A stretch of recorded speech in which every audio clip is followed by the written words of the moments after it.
Call the October 15th, 2024 study session to order. Will the clerk please call the roll?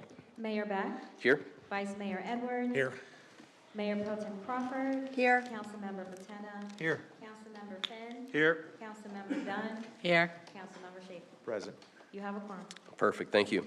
The only item on the agenda today is a presentation of a new park and rec initiative, the Peoria Mountain Open Space and River Ecosystem Division. For that presentation, I will now turn it over to Deputy City Manager Kevin Burke and Parks and Recreational Director Chris Calcaterra. Very good. Good evening, Mayor, Council. Thanks for your time this evening. Again, I wanted to introduce Chris Calcaterra. He's been my knowledge base on this item, the fact checker, the detail keeper, and he will absolutely help me with any challenging questions you might have. So the reason for tonight's presentation was very much that we have a transaction that's going to occur in the next 12 months that's really been building for the last 2 decades, and we're very excited about it, and it's sizable enough for us to really take stock of our existing structure and purposes within the Parks and Recreation Department and propose something new. And that new is a division called Mountains, Open Space, and River Ecosystems, or MORE, which is the acronym we've come to like. So let's jump in with this. First and foremost, not all recreational opportunities occur in our developed parks. That seems to get a lot of the attention. But in reality, we have a very active hiking community, mountain biking community, we have trail runners, we have vocal folks around preservation, we have an interest in off-road vehicles, cultural resources. All of these interests occur in Peoria, and they happen in our mountain parks, our open spaces, and our river ecosystems. So to that extent, what a lot of people don't know is that that foundation already exists in the city of Peoria. We have 4 mountain parks that include Calderwood Butte at 77 acres, East Wing Mountain at almost 400 acres, Sunrise Mountain another 300, West Wing Mountain 322. That's 1,109 acres. Within that, we have over 50 miles of trails. That's a really important item. But 1,100 acres is nothing to sneeze at. In comparison, New York Central Park's only 843. So it gives you an idea of something that we think of as very big. This mass of land is even bigger, and it's right here in Peoria. But that's not all. We've got more. And get used to that. I'm going to use that punchline a couple of times. Did you know that Peoria has 3 river ecosystems? Agua Fria, which is 273 acres of managed land within the city of Peoria. New River, almost another 300 acres of managed property and trails. And then Skunk Creek, 55 acres. Now this stretches over 20 miles from north to south, and it really transverses our city. You can see that Agua Fria in blue there covers a good part of our city from north to south, whereas New River is almost the entire boundary from north to south, with Skunk Creek being a nice spur right in our entertainment district. So these are big areas that cover a large part of the city. Add to that, because we've got more, add to that desert open spaces. A lot of attention is given to Paloma Park, the community park. What people don't realize is that immediately adjacent to Paloma Park is 1,855 acres of the Paloma Preserve. This is a huge effort and element of our preservation, looking at that size of footprint. Go across the street of Lake Pleasant Parkway, there's another 160 acres that Peoria leased from the Bureau of Land Management. That was actually intended to be the location for a community park in northern Peoria before Paloma was sited, but that is still under contract with us for recreational purposes in that area. Add to that 20 acres in the Palo Verde Cultural Site. People may be familiar with the Palo Verde Park. Again, right behind it, we have 20 acres of land dedicated to Native American artifacts and archaeology. There's trails, there's signs, there's educational programs that are going on right in that area, right inside the city limits. Lastly, utility corridors. We have 98 acres associated with utility corridors. Not all of those have been developed, but we have agreements with the utilities to access different parts of those. And those are really valuable because those provide east-west axes of recreational activities across the city of Peoria as well. So that's really important. I mean, we've got 2,133 acres of open space. It's important because a lot of people think state land is open space, when really not until you get it into some sort of preserve or management element does it become that state, and that's what we've been doing with these efforts. So when you put those all together, that's 3,865 acres that are under some sort of Peoria management and control for our mountain parks, open space, and river ecosystem. But the whole point of this presentation is to tell you we've got more. But before I do that, let me just check in with Chris and see if I missed anything in the first part before I hit the second part. Thank you, Kevin. We do have more. As Kevin mentioned, Peoria planned well, and we have a solid foundation to build upon. We all should be very proud of the unique access to existing mountain parks, open space, and river ecosystems our community has to offer. Some of these lands are in multi-jurisdictional collaborative partnerships with BLM, Bureau of Land Management, Maricopa County, and the Maricopa County Flood District. Some are dedicated and some are owned. Either way, these lands are all part of the city's ecosystem thread throughout, providing opportunities for our residents to connect with the outdoors. Now that you are more familiar with our existing land aggregation, Kevin will take us through some extraordinary additional new opportunities. All right, so on to the main event, which is that opened with the idea that we have a transaction that's set to occur that's been 2 decades in the making. And this is really the dedication of open space from a number of our northern development communities. Through some great planning and forethought 20 years ago, when development agreements were put in place for places like Estancia and Saddleback and Lake Pleasant Heights, there were requirements for open space creation. And as these developments are starting to reach maturity, that open space transfer is set to happen. So, Peoria's been very purposeful. The very first one that I want to talk about is Estancia North. Within that development, they were required to dedicate a minimum or create a minimum of 900 acres of open space. Right now, they're anticipating it's probably going to be more like 1,500 to 2,000 acres that will be transferred, pardon me, to the city of Peoria. They're at 1,600 acres right now, and again, this is a transaction that we expect to happen in the next 12 months, if not sooner. I think they're ready. We just got to get our house in order, which is part of the reason that I'm in front of you tonight. Moving on to Lake Pleasant Heights, often known as Mystic, their development agreement requires a minimum of 1,350 acres. Again, right in that same area as Estancia and Saddleback, and we've got some fantastic footage we'll show you in just a minute. Add to that Alora Vita. Alora Vita is a little bit smaller dedication, minimum of 250 acres, but it plays a critical bridge role between our East Wing Mountain Preserve and our Sunrise Mountain Preserve. Really finishes off the bottoms of East Wing. We've got a wash in the middle that lends itself to the New River corridors. And then we've got the bottom of Sunrise Mountain, which is a fantastic place for a trailhead that is scheduled to go in that area. It's a small but important element. And then Saddleback. Saddleback's development agreement has a minimum of 600 acres in it. Talking with their developer, they expect to far exceed that number. Again, the issues of slope and just the way the plats lay out, there's a lot of land that doesn't end up making it into their original plans and becomes a great candidate for open space. So let's just take a moment here, and we've got some drone footage that kind of shows you this area and the value that it has in our community. Oh, thank you.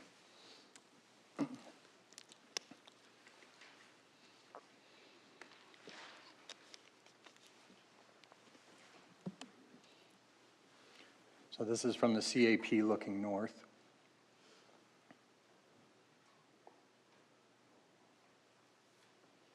And this is a ridge line that's in Lake Pleasant Heights development area that is part of the open space to come.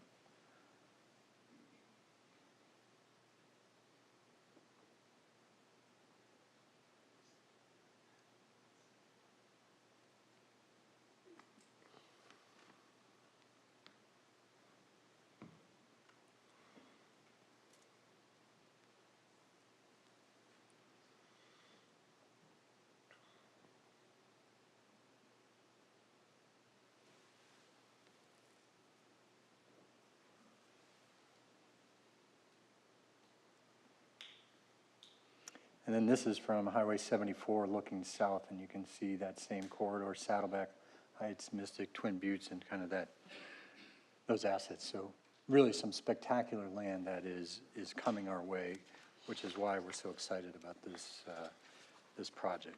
So I'll get the slides back up, and I've got just a few more to cover here.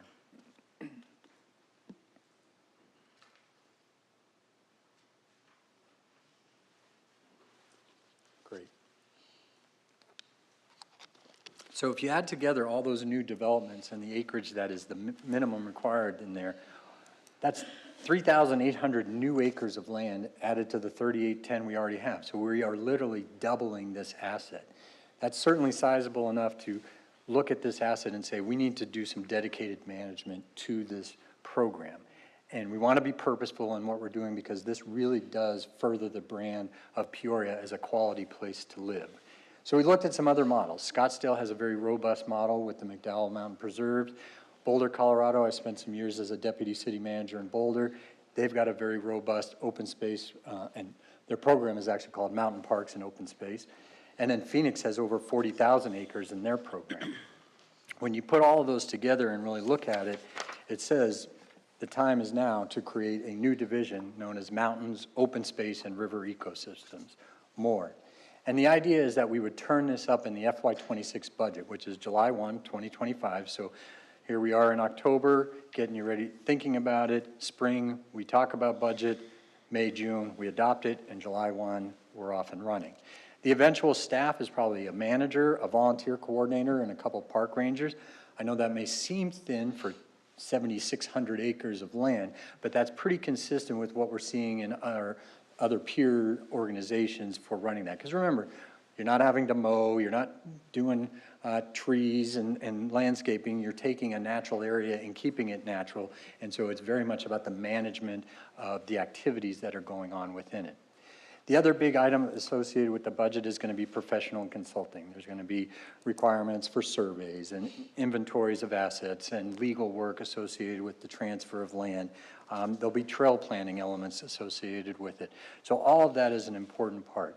And talking about trail planning and usage, the next element of this proposal is really heavily using the Parks and Recreation Board. And we have Christine Paz here, the chair of the board that we talked to the other night about.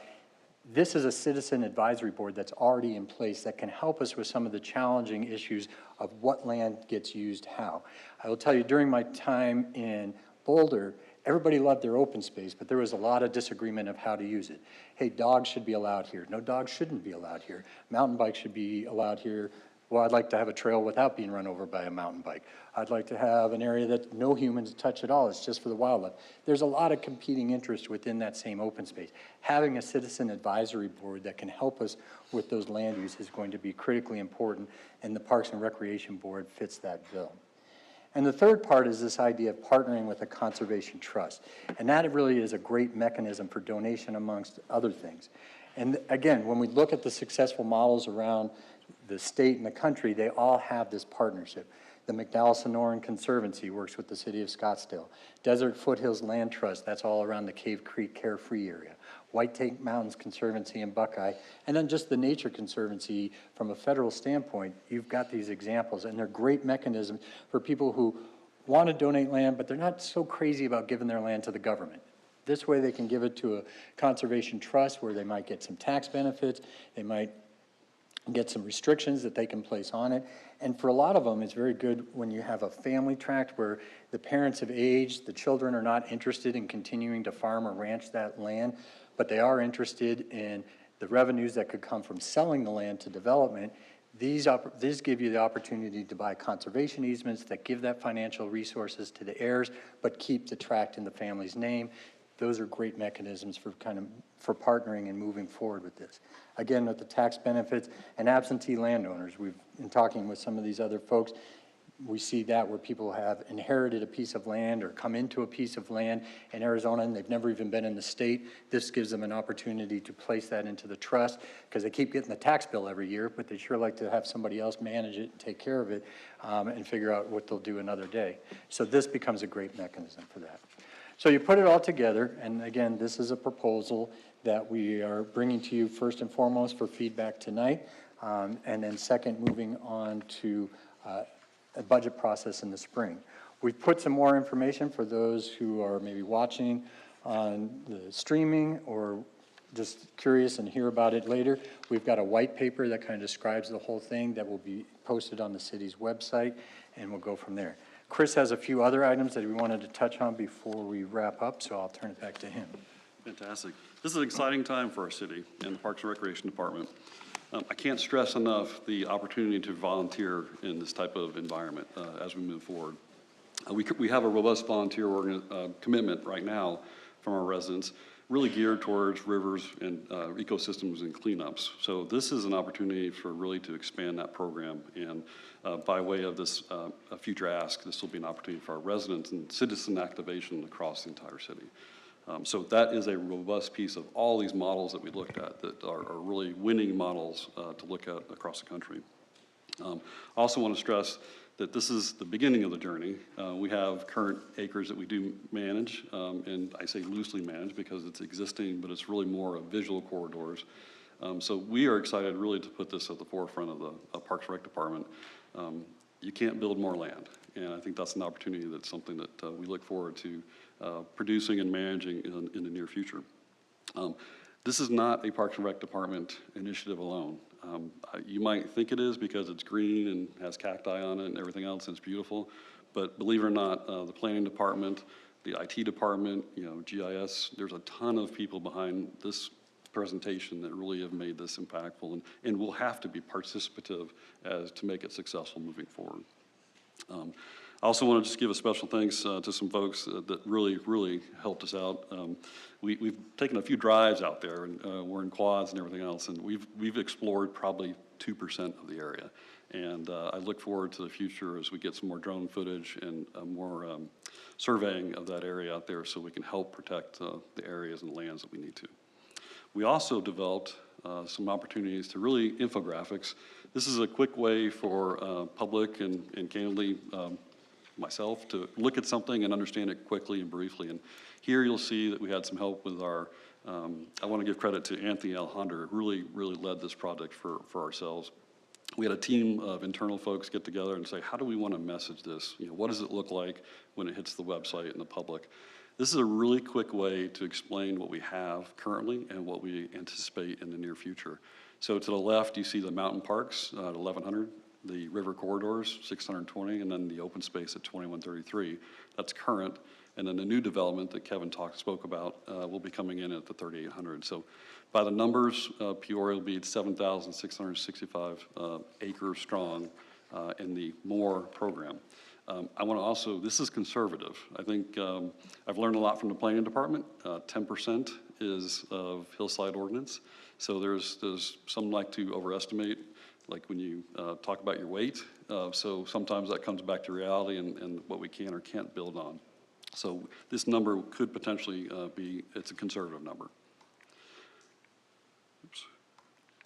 Also would like to, again, just to surely share, people like to use analogies or examples, and here's a really good opportunity. So mountain parks, this is the current mountain parks we have. Again, these are all in the system currently. So this is twice the size of Disneyland. So for the mountain biking community, this is their Disneyland. For the hiking community, this is their getaway. For families, this is their opportunity for the weekend outing. So Peoria currently has 1,100 acres and soon to grow larger.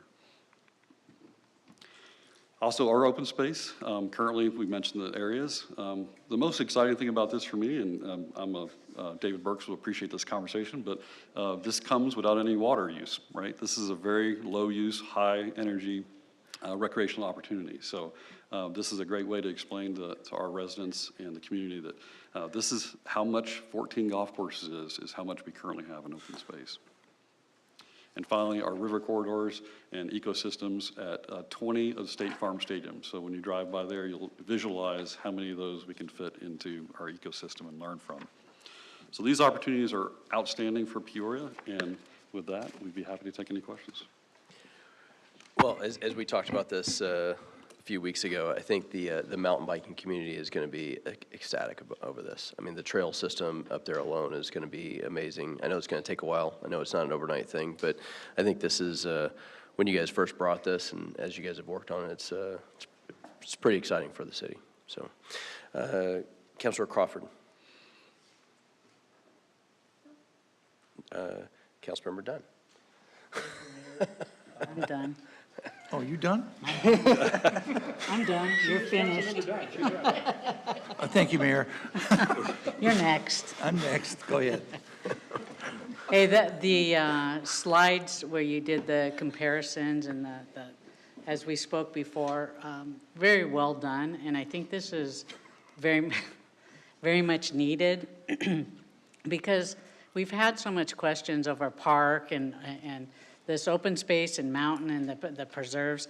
This is, I don't know, other than to just say, great work, thank you. I appreciate all the work that you put into this because I know our citizens are really going to like seeing this in front of them. In fact, I'm going to include it in my newsletter because it's just a great visual for people. So thank you very much. I know it was a lot of hard work. Councilmember Patena. Thank you, Mayor. I'm not done. He's just finished. So thank you for the presentation. This 3,800 acres, I'm assuming the city is going to take ownership of this property? So the 3,800 is what's required to be created. In the Vistancia case, they are dedicating it to the city, so we will take ownership. With the other ones, they have to create it. If they choose to turn it over, we're still in discussions for us to manage it, but they must preserve and keep that acreage in some form or fashion and manage it accordingly. So it's a real advantage to turn it over to the city because there's legal liability that goes with maintaining these lands and people coming across those lands. There's certainly some maintenance elements to it. Again, the city is in a better position to take those responsibilities on, so it makes for a logical transition, but it's not a requirement in all cases. But it is the expected path, certainly for Vistancia and the others. And a follow-up is, can this land be used for anything other than just open space? The zoning keeps it as open space. I suppose there are paths that would require some sort of rezoning by the city council to move it into something different than the open space, but that's probably a question for the attorneys and the planners at my point. But from our standpoint, once it's in our inventory as open space, we plan to use it for recreational and preservation purposes. Councilmember Schaefer. Thank you, Mayor. I echo what my colleagues have said so far. Chris, Kevin, fantastic job, and it's so exciting. 7,600 acres, that's a lot of land. And when you talk about in your presentation, Central Park, McDowell Preserve, Boulder, Phoenix, at Disneyland and everything, I think of one thing, destination locations, that you travel to those places, right? And so therefore you're supporting the local economy with hotels or food or whatever. I actually have 3 other case studies or cities for you. St. George, Utah, Moab, Utah, and Prescott. You know, I think about St. George and Moab, Utah, sleepy little towns in southern Utah, but yet they integrated their jeeping, their mountain biking, their hiking, and now their economy just completely blew up over the last 10 years, and that's another great example of where they took open spaces and trails and parks and stuff like that and integrated them together. And actually, you know, Mayor was talking about the mountain bike community.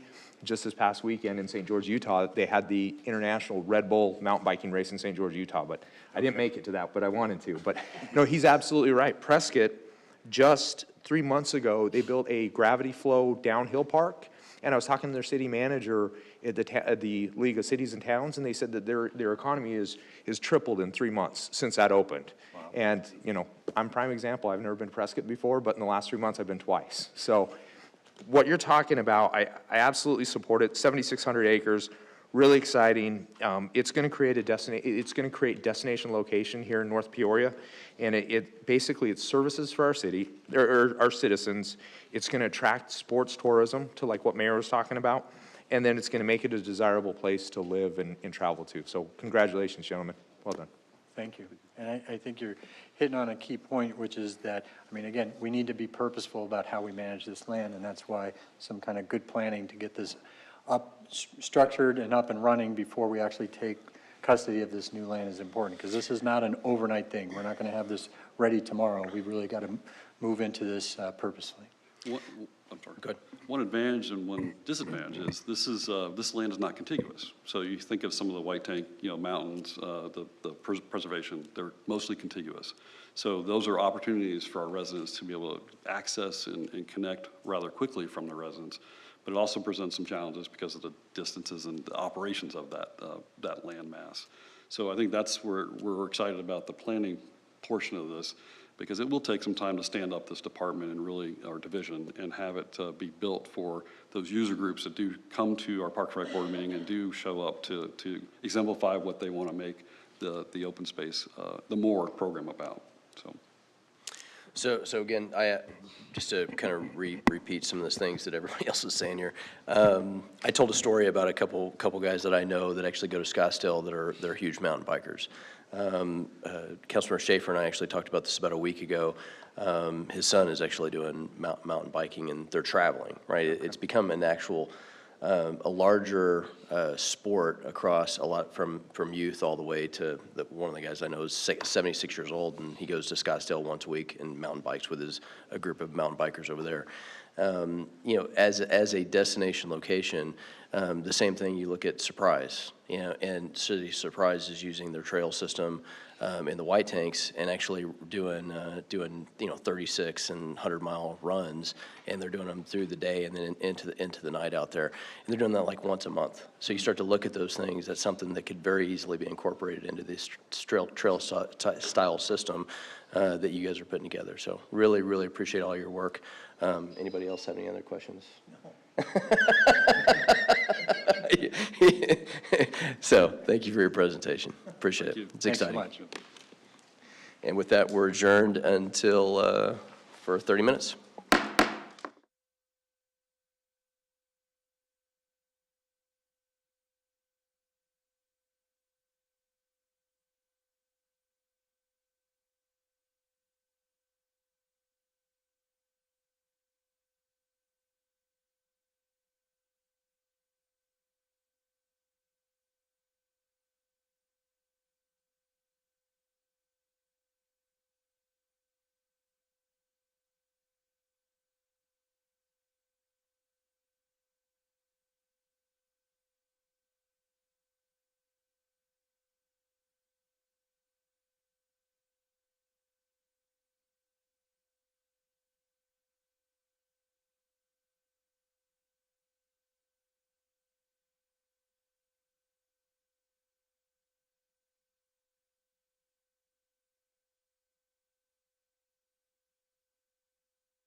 Peoria City Council meeting. As a courtesy to others, please silence all phones. If you would like to address an issue that is on the agenda, or if you would like to speak to the council regarding a non-agenda item, please complete a speaker request form, which can be found in the front lobby of the Peoria City Council chambers or in the tray to the left of the speaker's podium. Please place the completed speaker request form in the second tray to the left of the speaker's podium labeled Request to Speak. All speakers will have 3 minutes to complete their comments. A countdown clock is easily visible on the left side of the wall behind the City Council dais. Only items listed on the agenda may be addressed by the council. Since items presented as part of a speaker's request have not been listed on the agenda, and due to the requirements of open meeting laws, the council will be unable to respond to items presented as part of the speaker's request. However, please be aware that your comments will be noted. The speaker's name will be called to speak at the appropriate time in the order that the forms were received. Thank you for your interest and participation in the Peoria City Council meeting. Good evening and welcome to the Peoria City Council meeting. I hereby call the meeting of October 15th, 2024 to order. Those who are able, please stand for the invocation by Associate Pastor Josh Ron of Reclaim Church, and please remain standing for the Pledge of Allegiance.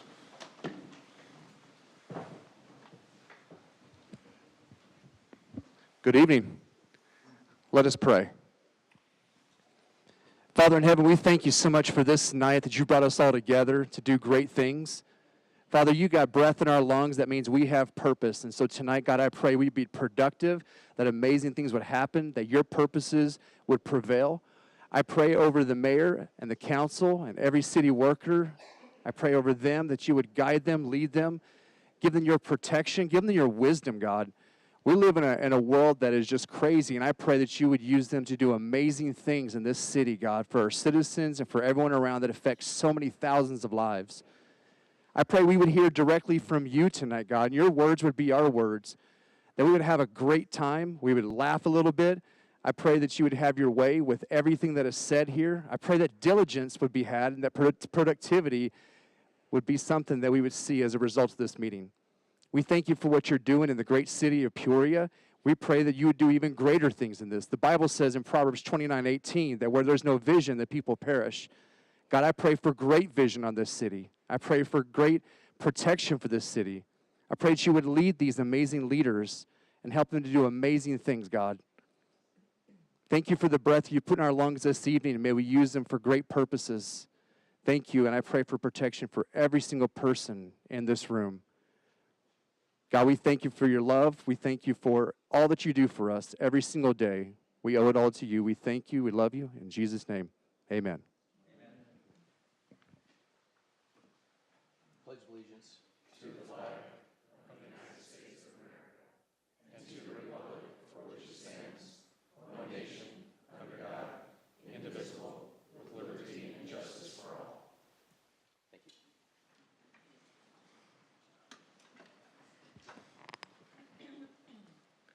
The clerk, please call the roll.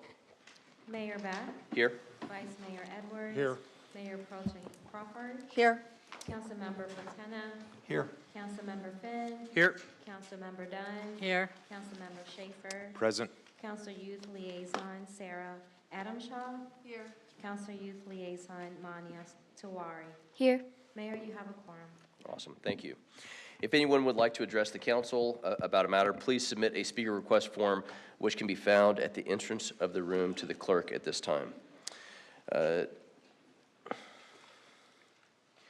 Next, we will receive an update on North Peoria Gateway Economic Development Strategic Plan. For that, I would like to recognize Economic Development Director Jen Stein.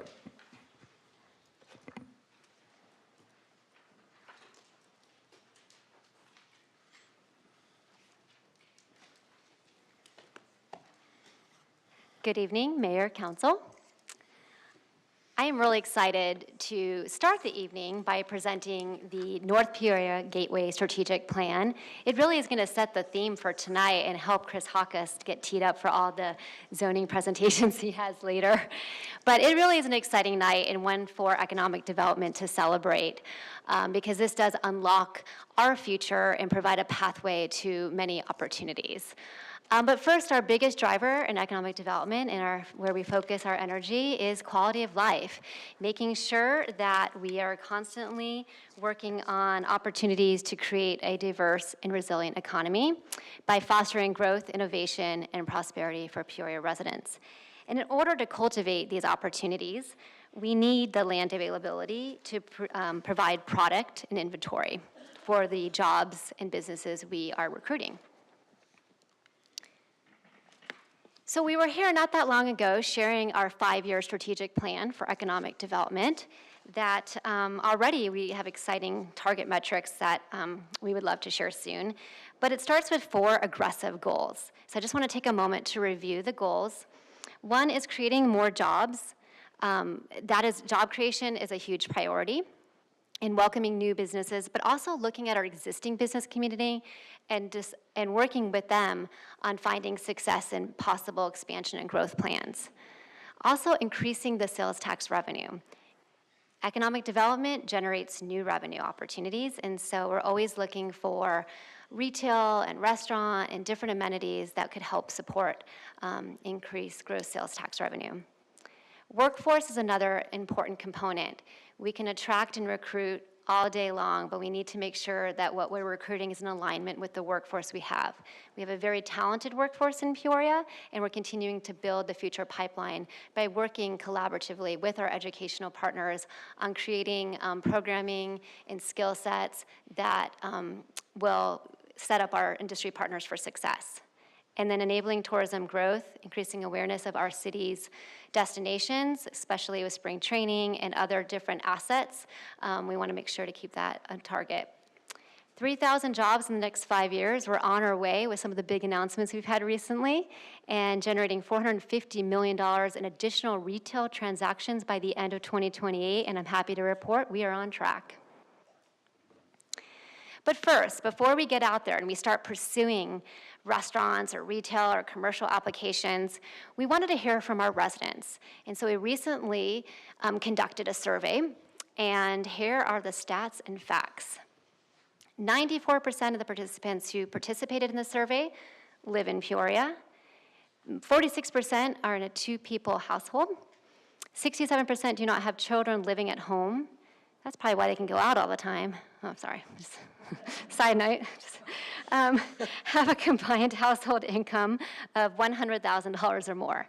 So these, you can see, and some of these we knew for a while. We've been getting a lot of requests on the top retail: Trader Joe's, Whole Foods, Home Goods, Costco, TJ Maxx, just to name a few. And so we are working all the time with their brokers, direct outreach to the companies, and forming strategies on where to go and where they would fit best in the city.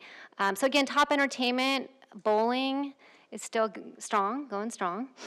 Music, a lot of people like live entertainment and the ability to engage and interact. So that's good for programming, events down the road at some of our assets. And of course, you can see the top cuisine. So we just recently shared this, and this is on our website as well. So what we heard: retail and restaurant options are strong. People are always seeking and looking for new opportunities and sharing with us what they desire.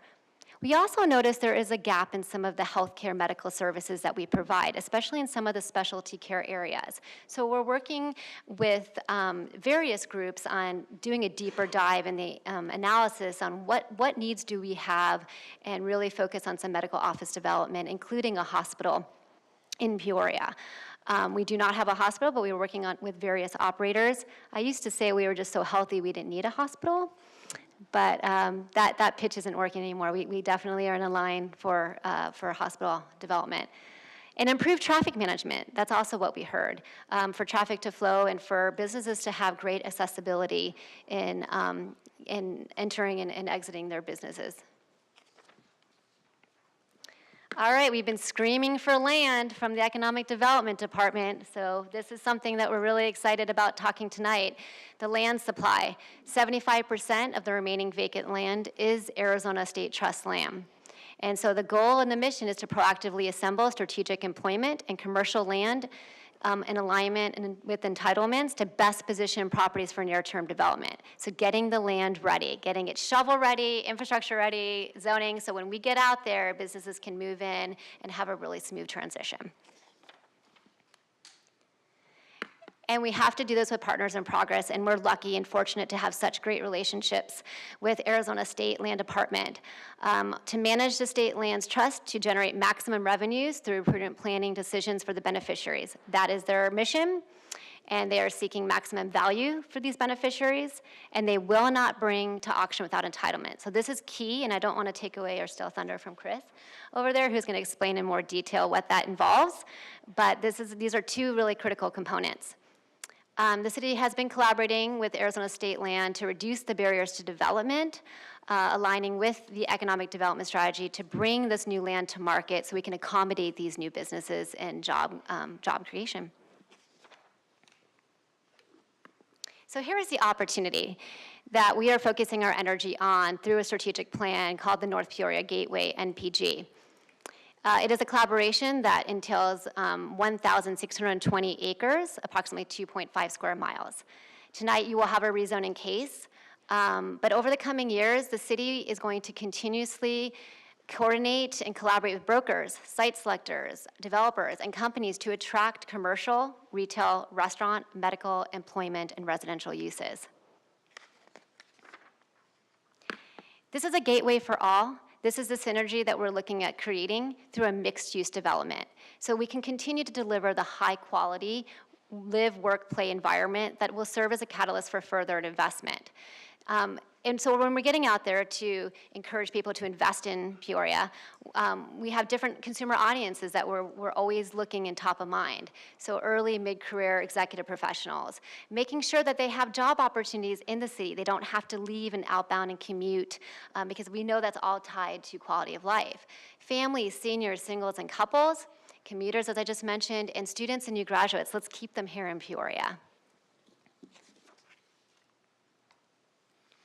So leading to delivery, we're working with ASLD and our team. We're all turning leads into successful auctions that maximize the land value for state land while delivering good services and experiences to the community.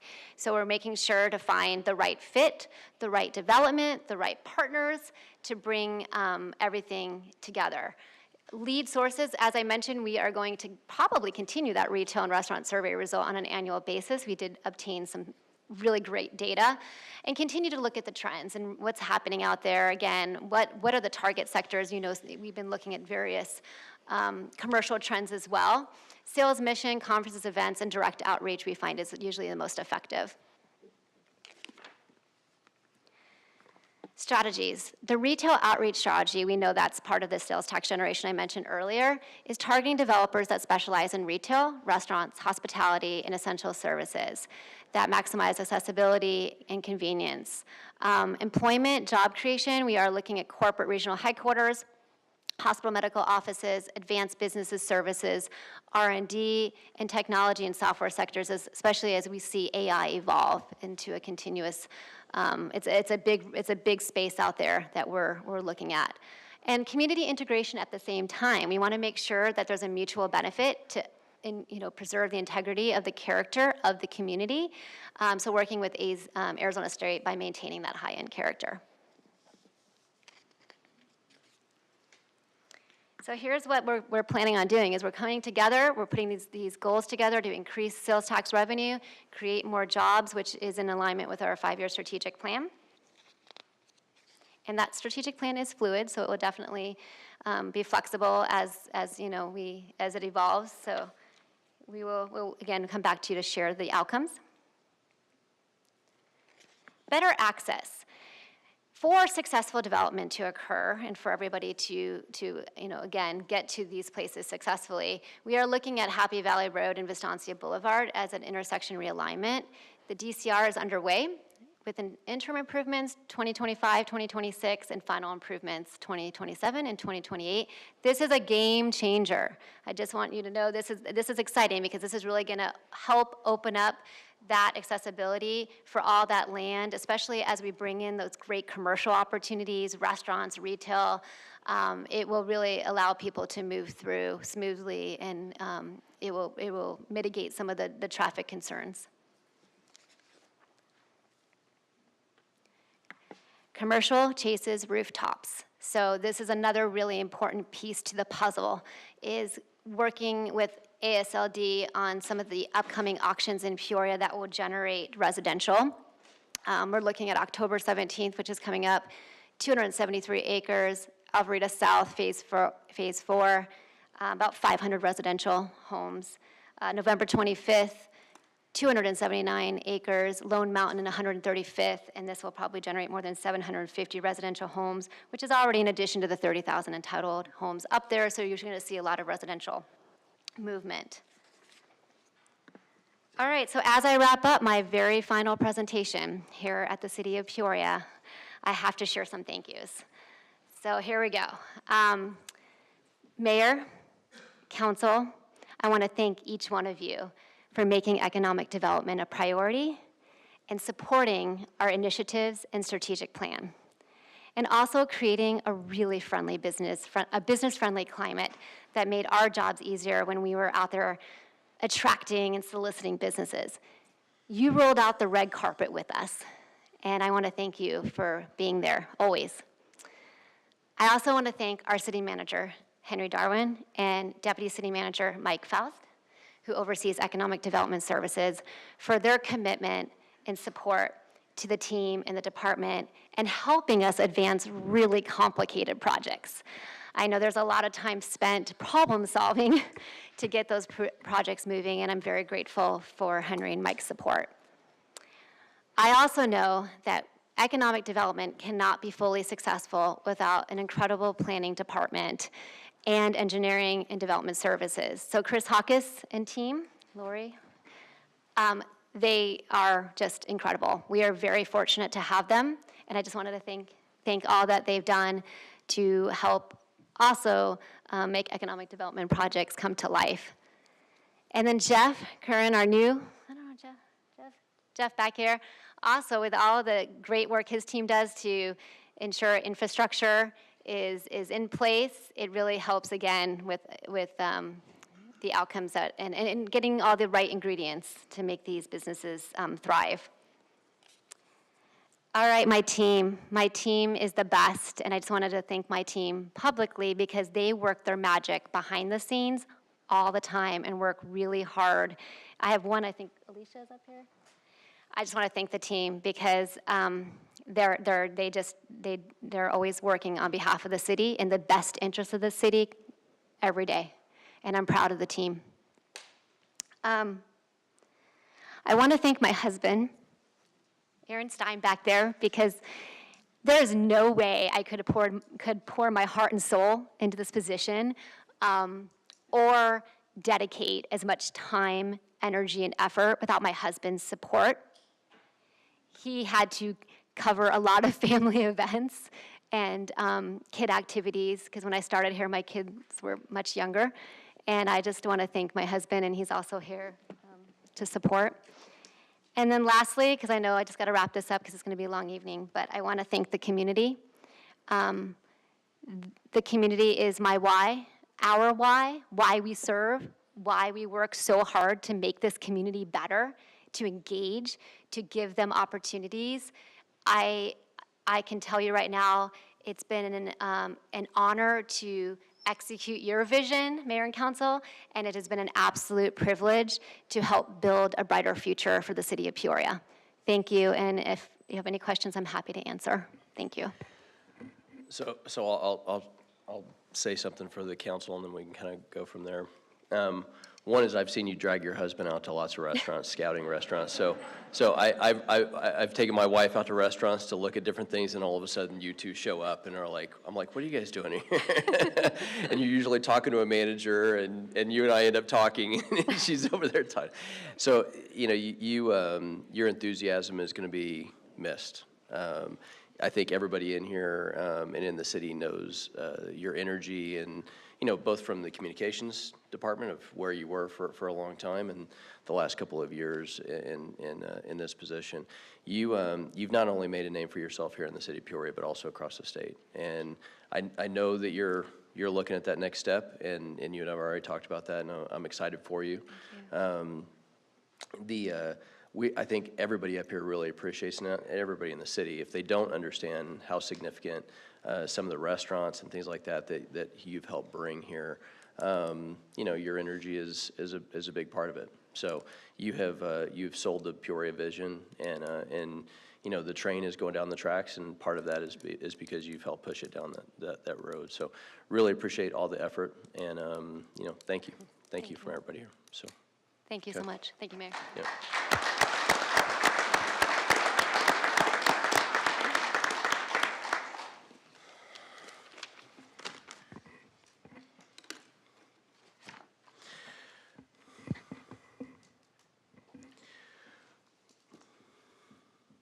Thanks again, Jen. We will now move to the regular meeting consent agenda. All items listed on the consent agenda are routine in nature and will be enacted in one motion unless request for removal has been received prior to approval. Do I have a motion to approve the consent agenda? So moved. Do I have a second? Second. Please vote.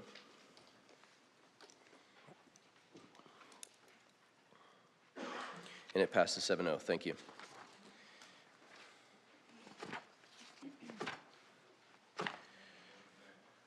We will now move to the regular agenda, introduce new business. I now recognize City Manager Mr. Henry Darwin to introduce a singular presentation of items 25R, 26R, and 27R.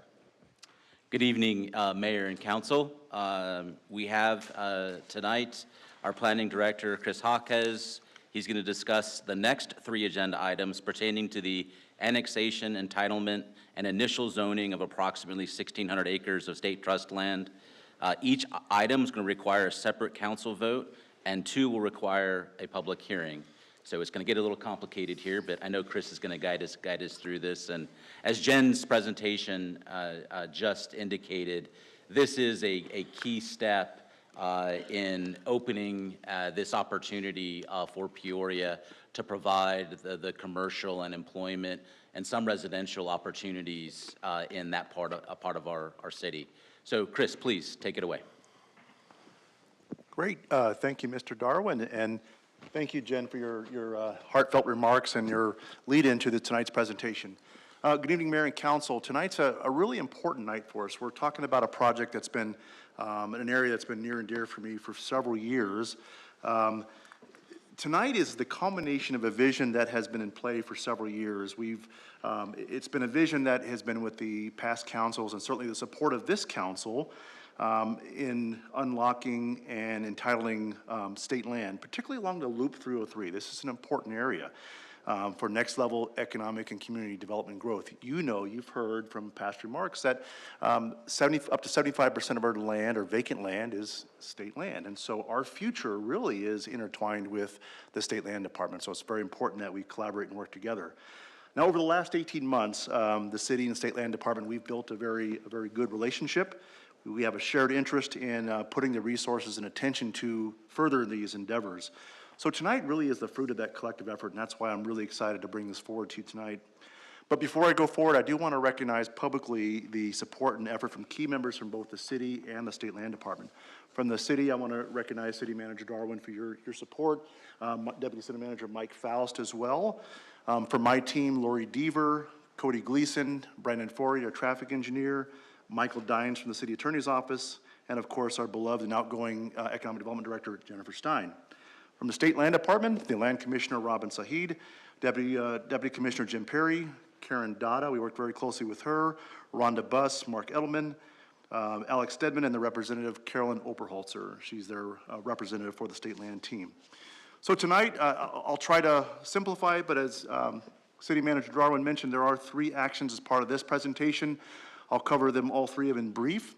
The first one is to talk about a annexation and development agreement. We call it a PATA, but really it is the precursor. It guides how we consider the annexation development and entitlement of the property. Then we'll talk about specifically annexation of up to 458 gross acres. You can see on the screen on your right, it's the land that's identified in red.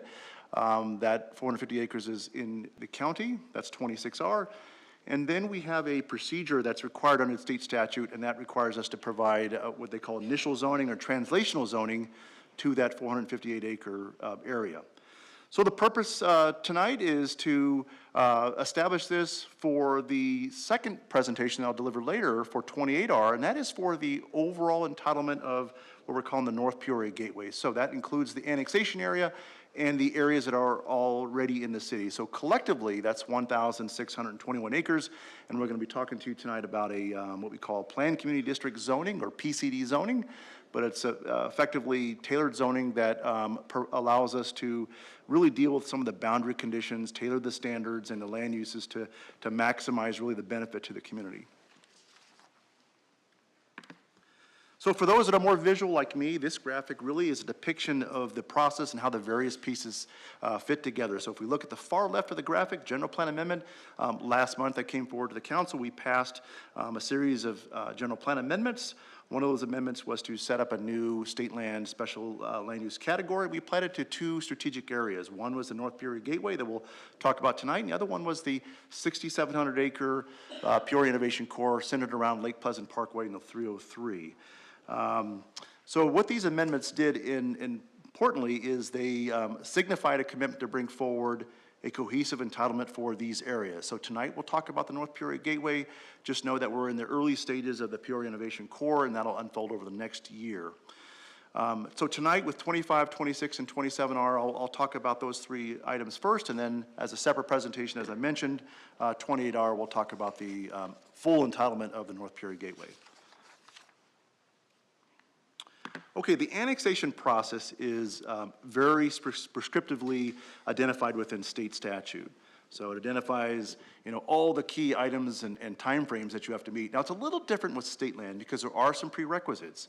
Under state statute, it does require that we get authorization from the land commissioner and also the state selection board. Now, the state selection board is comprised of the governor, the attorney general, and the treasurer, and they don't, and they meet when they have agenda items.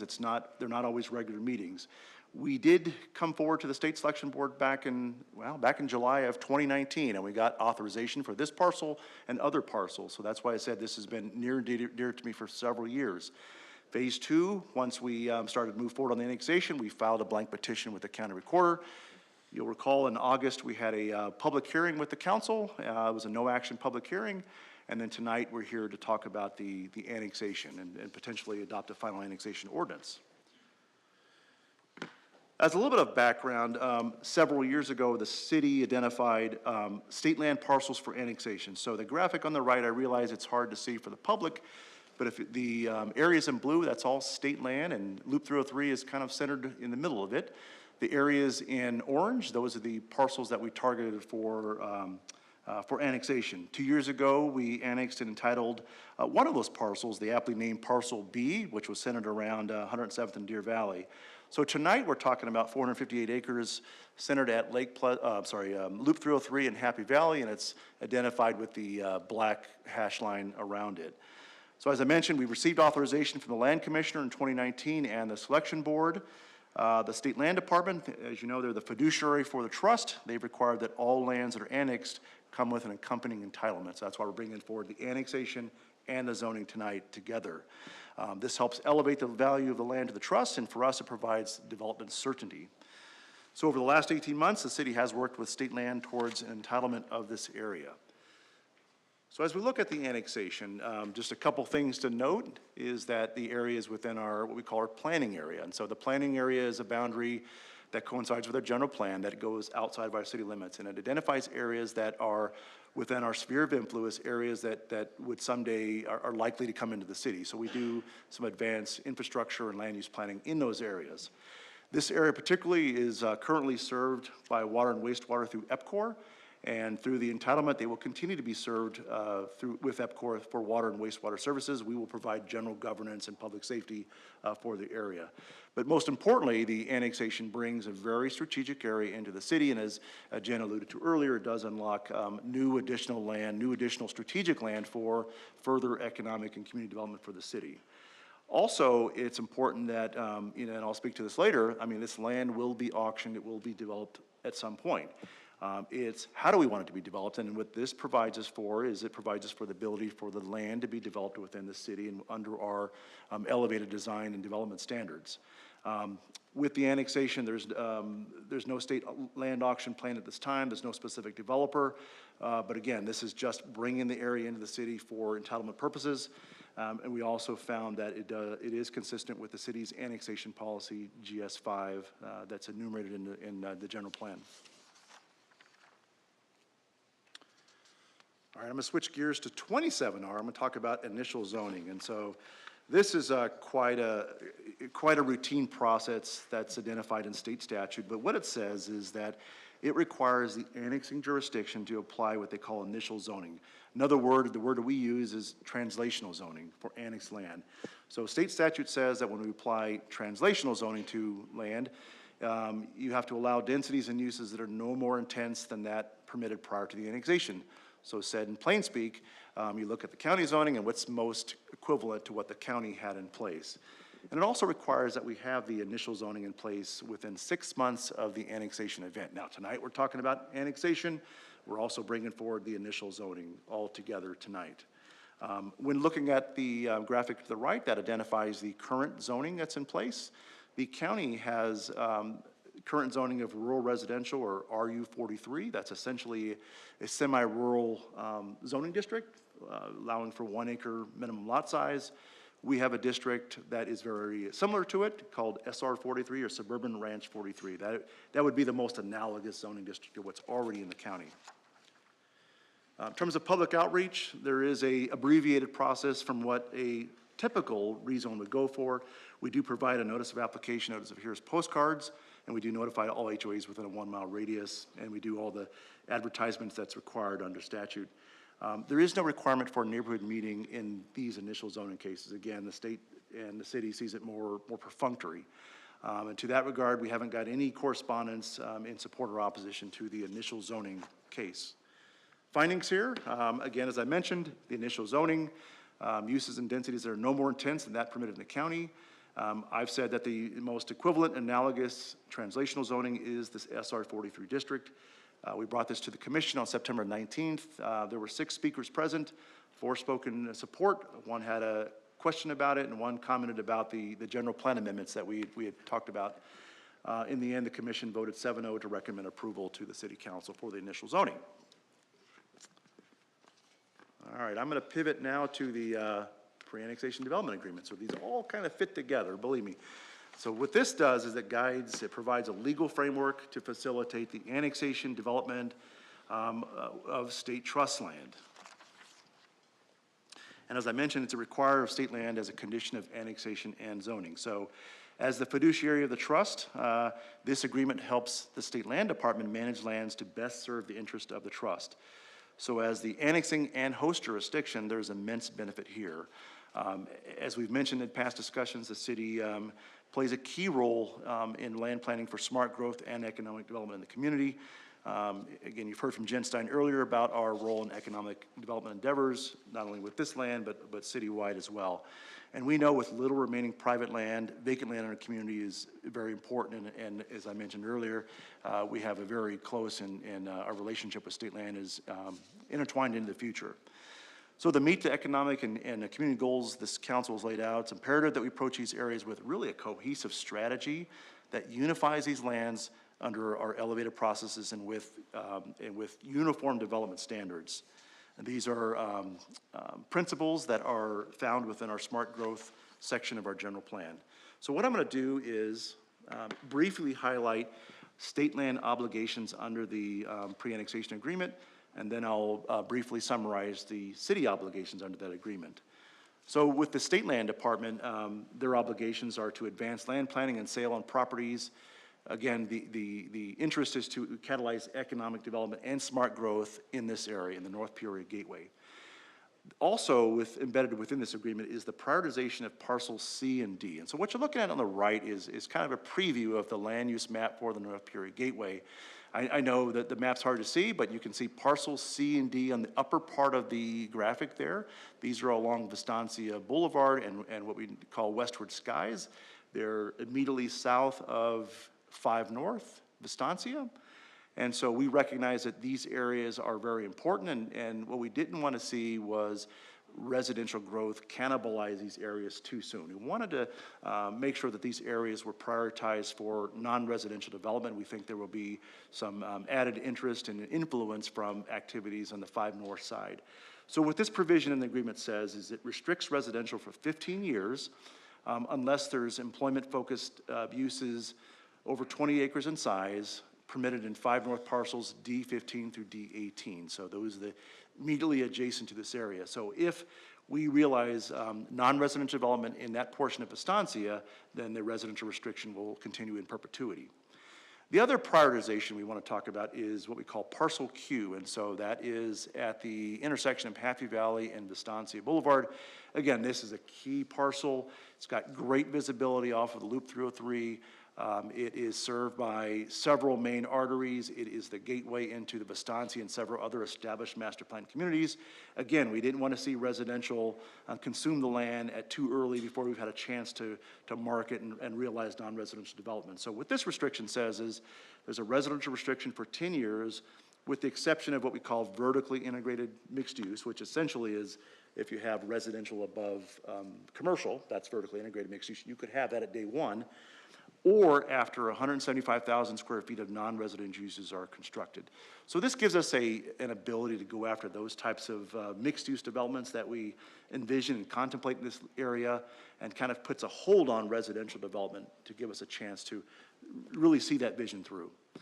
The other highlight, too, of this is it allows for Westward Skies, and I mentioned that Westward Skies is the roadway that would go from Vistancia Boulevard up to 5 North, around, it would provide frontage for not only AMCOR, but also the American Leadership Academy, and it terminates at El Mirage Road. So it's an important roadway for traffic circulation in the area. So this allows for the Westward Skies construction from 5 North to Vistancia Boulevard, but it also provides a reimbursement mechanism. So as these lands are auctioned, the successor then would have the responsibility for reimbursing the city up to 70% of the design and construction cost up to a $3 million value at the time of the land auctions. So those are the highlighted obligations from State Land Department.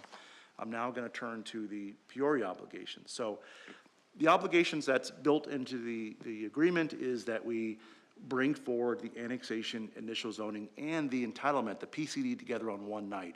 There is some risk that if we were to annex the property and then never follow through on the PCD, there is some risk to the State Land Department. So there was the interest in having these all heard the same night tonight. We also agree to annex the southern portion, the southern 450 acres of county land, also to facilitate development of the North Peoria Gateway entitlement using the PCD zoning mechanism. We'll talk about that on the next presentation. We also committed to update our infrastructure improvement plan within our impact fee model within 6 months to include the annexation area. So that's part of it as well. And Jen alluded to the Happy Valley and Vistancia intersection realignment. We know that's a challenging intersection, but also built within this agreement is the city to fund and construct Happy Valley and Vistancia intersection realignment. We already have up to $14.5 million allocated to that project in our capital improvement plan. I'll talk about that a little more later, but that's an important project to make circulation really optimal in this area. Now, one proviso I do want to mention in this agreement is that there is a provision that if for some reason the council decides to annex and approve the agreement tonight, but not approve the PCD, there is a provision that requires us to bring back the general plan amendment, the annexation, and the entitlement back to council to revert it back to what it had in its previous form, basically as county land and as unzoned land. So as I would indicate, that comes with a lot of risk. The net result, as I mentioned, these lands are still going to go to auction someday. They're still going to develop. but there is the opportunity cost of lost revenue and also having land that develops under our elevated design standards. So Mayor and Council, as we mentioned, there are 3 items before you tonight. We are recommending approval of Resolution 2479 for the pre-annexation agreement. 26R is the annexation of the 450 acres on the south, and 27R is the initial zoning of that annexed land. So as City Manager Darwin mentioned, there are public hearings required for the annexation and the initial zoning. And with that, I'll take any questions. Councilor Schaefer. Thank you, Mayor. Chris, great presentation. Thanks for laying it out, that we understand that, this is the annexation and initial zoning and then the zoning here in a minute. My question, I'm a fan of annexation because we have a lot of county land in the Mesquite District and some county islands. Here's my question. In regards to providing public services to the new annexed land as proposed, would that water, wastewater, would that be Peoria or would that be EPCOR? Because I know EPCOR is in that area. So just a question, Chris. Mayor, Councilmember Schaefer, so for the annexation area, we would provide all public safety and general governmental services. Water and wastewater specifically would continue to be provided by EPCOR. We would provide service for the areas that are north that are already in the city. All right, thank you. So council, we will now individually consider each item of 25R, 26R, and 27R. On 25R, is there any further discussion regarding 25R? Seeing none. Council, do I have a motion to approve agenda item 25R? Do I have a second? Second. Please vote on 25R.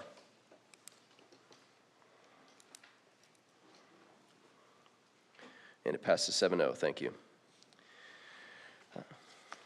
So on 26R, Council, do I have any further discussion? Sorry, I have to go through this process. Do I have any further discussion on 26R? Councilor? Councilor Finn, sorry. Yep. Thank you. Dunn or Finn? Finn. I just want to make Okay. sure that Councilor All right, good. Katena Okay. didn't answer. Okay, thanks. It's really not a question, it's just a comment. And Chris, this is kind of just for the, I think for the public a little bit more. You mentioned that you've been working on this for years, and I was having a conversation with 2 fellow council members that have been here 2 years longer than I. And I remember this being direction, vision, when I was first on council. That's 10 years ago. God help me, 10 years ago.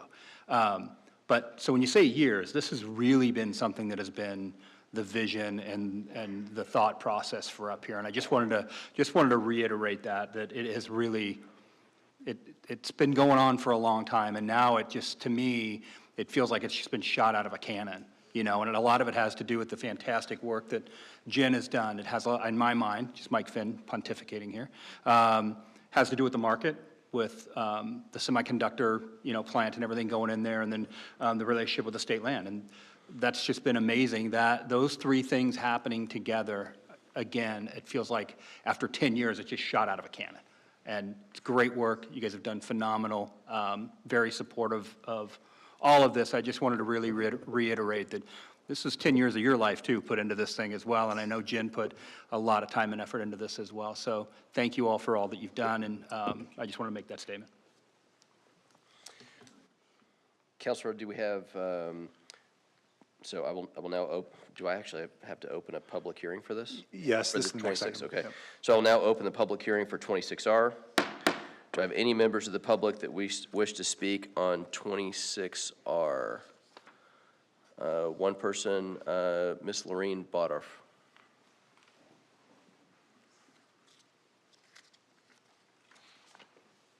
Hi, my name's Lorene Bodorf, and I live on North 128th Drive in the Mesquite District.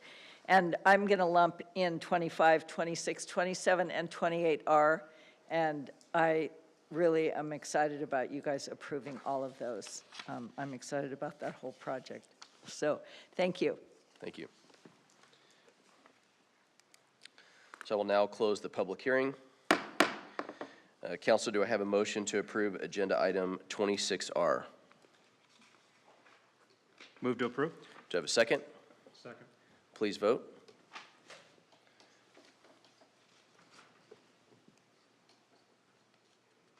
And it passes 7-0. Thank you very much. 27R. Council, do we have any further discussion on 27R? Councilor Schaefer? Oh, hold on. Let me see here. Councilor Schaefer? Yes, thank you, Mayor. So Chris, just for confirmation and more so for the general public, 27R is the zoning from the county RU or Rule 43 to our equivalent, which is Suburban Ranch of SR 43. Is that correct? Mayor, Councilmember Shaver, that is correct. Great, thanks, Chris. Councilor Finn? Or is that from the last one? Okay, sorry. We will now, well, let's see here. Keep track of this. It's a process. All right, we will now open the public hearing for 27R. Any members of the public wish to speak on 27R? Seeing no hands, we will now close the public hearing on 27R. Council, do I have a motion to approve agenda item 27R? Do I have a second? Second? Second and a third, it sounds like. Please vote. And it passes 7-0. Thank you. I will now recognize City Manager Mr. Henry Darwin to introduce item 28R. Thank you, Mayor. Mayor and Council, as Chris mentioned earlier in his presentation, we have one more item to consider on the North Peoria Gateway. And this is a discussion and possible action to concur with the Planning and Zoning Commission's unanimous recommendation approving the rezoning of the North Peoria Gateway. And so Chris is going to take us through that discussion. Thank you, Chris. Thank you, Mr. Darwin, Mayor and City Council. Sorry for all the different layered items tonight. The last one was really the undercard. This is the main event right now on this item. Just to go down a UFC road. Right. So we're now going to transition, as the city manager mentioned, to a discussion about the overall entitlement of the full 1,620 acres. This is inclusive of the area that the council just voted to annex. Again, as I mentioned, there's been an immense amount of work done in consideration of this case. To their credit, the team has rolled up their sleeves and devoted countless hours to thoughtfully consider all the details. And there's been a lot of work put in over the last year and a half on this, and I'm very proud of the outcome here. So the applicant tonight, that's Carolyn Oberholzer from BFSO on behalf of the Arizona State Land Department. The request is to rezone the full area that we're calling the NPG North Peoria Gateway from SR 43 to the new Planned Community District, or PCD. So the PCD, as I mentioned, that's a tailored zoning category or a master plan, another word for it. This is really suited for land areas over 600 acres in size. So we have PCDs in Bastancia, Mystic, Saddleback Heights, those are PCDs. And the objective here is to bring this forward under a unified and cohesive set of design, land use, and regulatory standards. So the approach here, this is always more desirable than the alternative, right, which might be a disjointed, piecemeal approach where individual projects come in. And so nobody wants that outcome. Really, the more the master plan approach is the desired approach here. The PCD zoning is being done in what the state calls a zoning bank. So we'll talk, briefly about a zoning bank in a few slides out. But essentially, it provides for flexibility so that as the parcels are auctioned out over time, and it's going to be over time, it'll be over years and possibly decades, that parcels are auctioned off. It provides for lands to have the flexibility so that they're best positioned to respond to market demands at the time of auction. This is an approach, the zoning bank rather, that's been very effective and successful in other areas in the valley. I'll mention a few: North Phoenix, Scottsdale, Queen Creek. They've all had zoning bank structures as part of their development position. So as an introduction, we have a few slides about state land. There's often confusion about state land and their role. Specifically, these are lands that were granted by the U.S. government to Arizona at statehood. So the disposition and eventual sale of these lands is a means to provide revenue to 13 underlying beneficiaries. So the State Land Department, they manage 9.2 million acres statewide. And of the 13 beneficiaries, the largest one is common schools, or K through 12 schools. They are 88% of the total lands within that inventory. Now, the governance of these trust lands, they come from the Arizona Enabling Act, they come from the Arizona Constitution and state statute. The State Land Department, they specifically act as the fiduciary for the trust, and they manage lands to maximize benefit to that trust.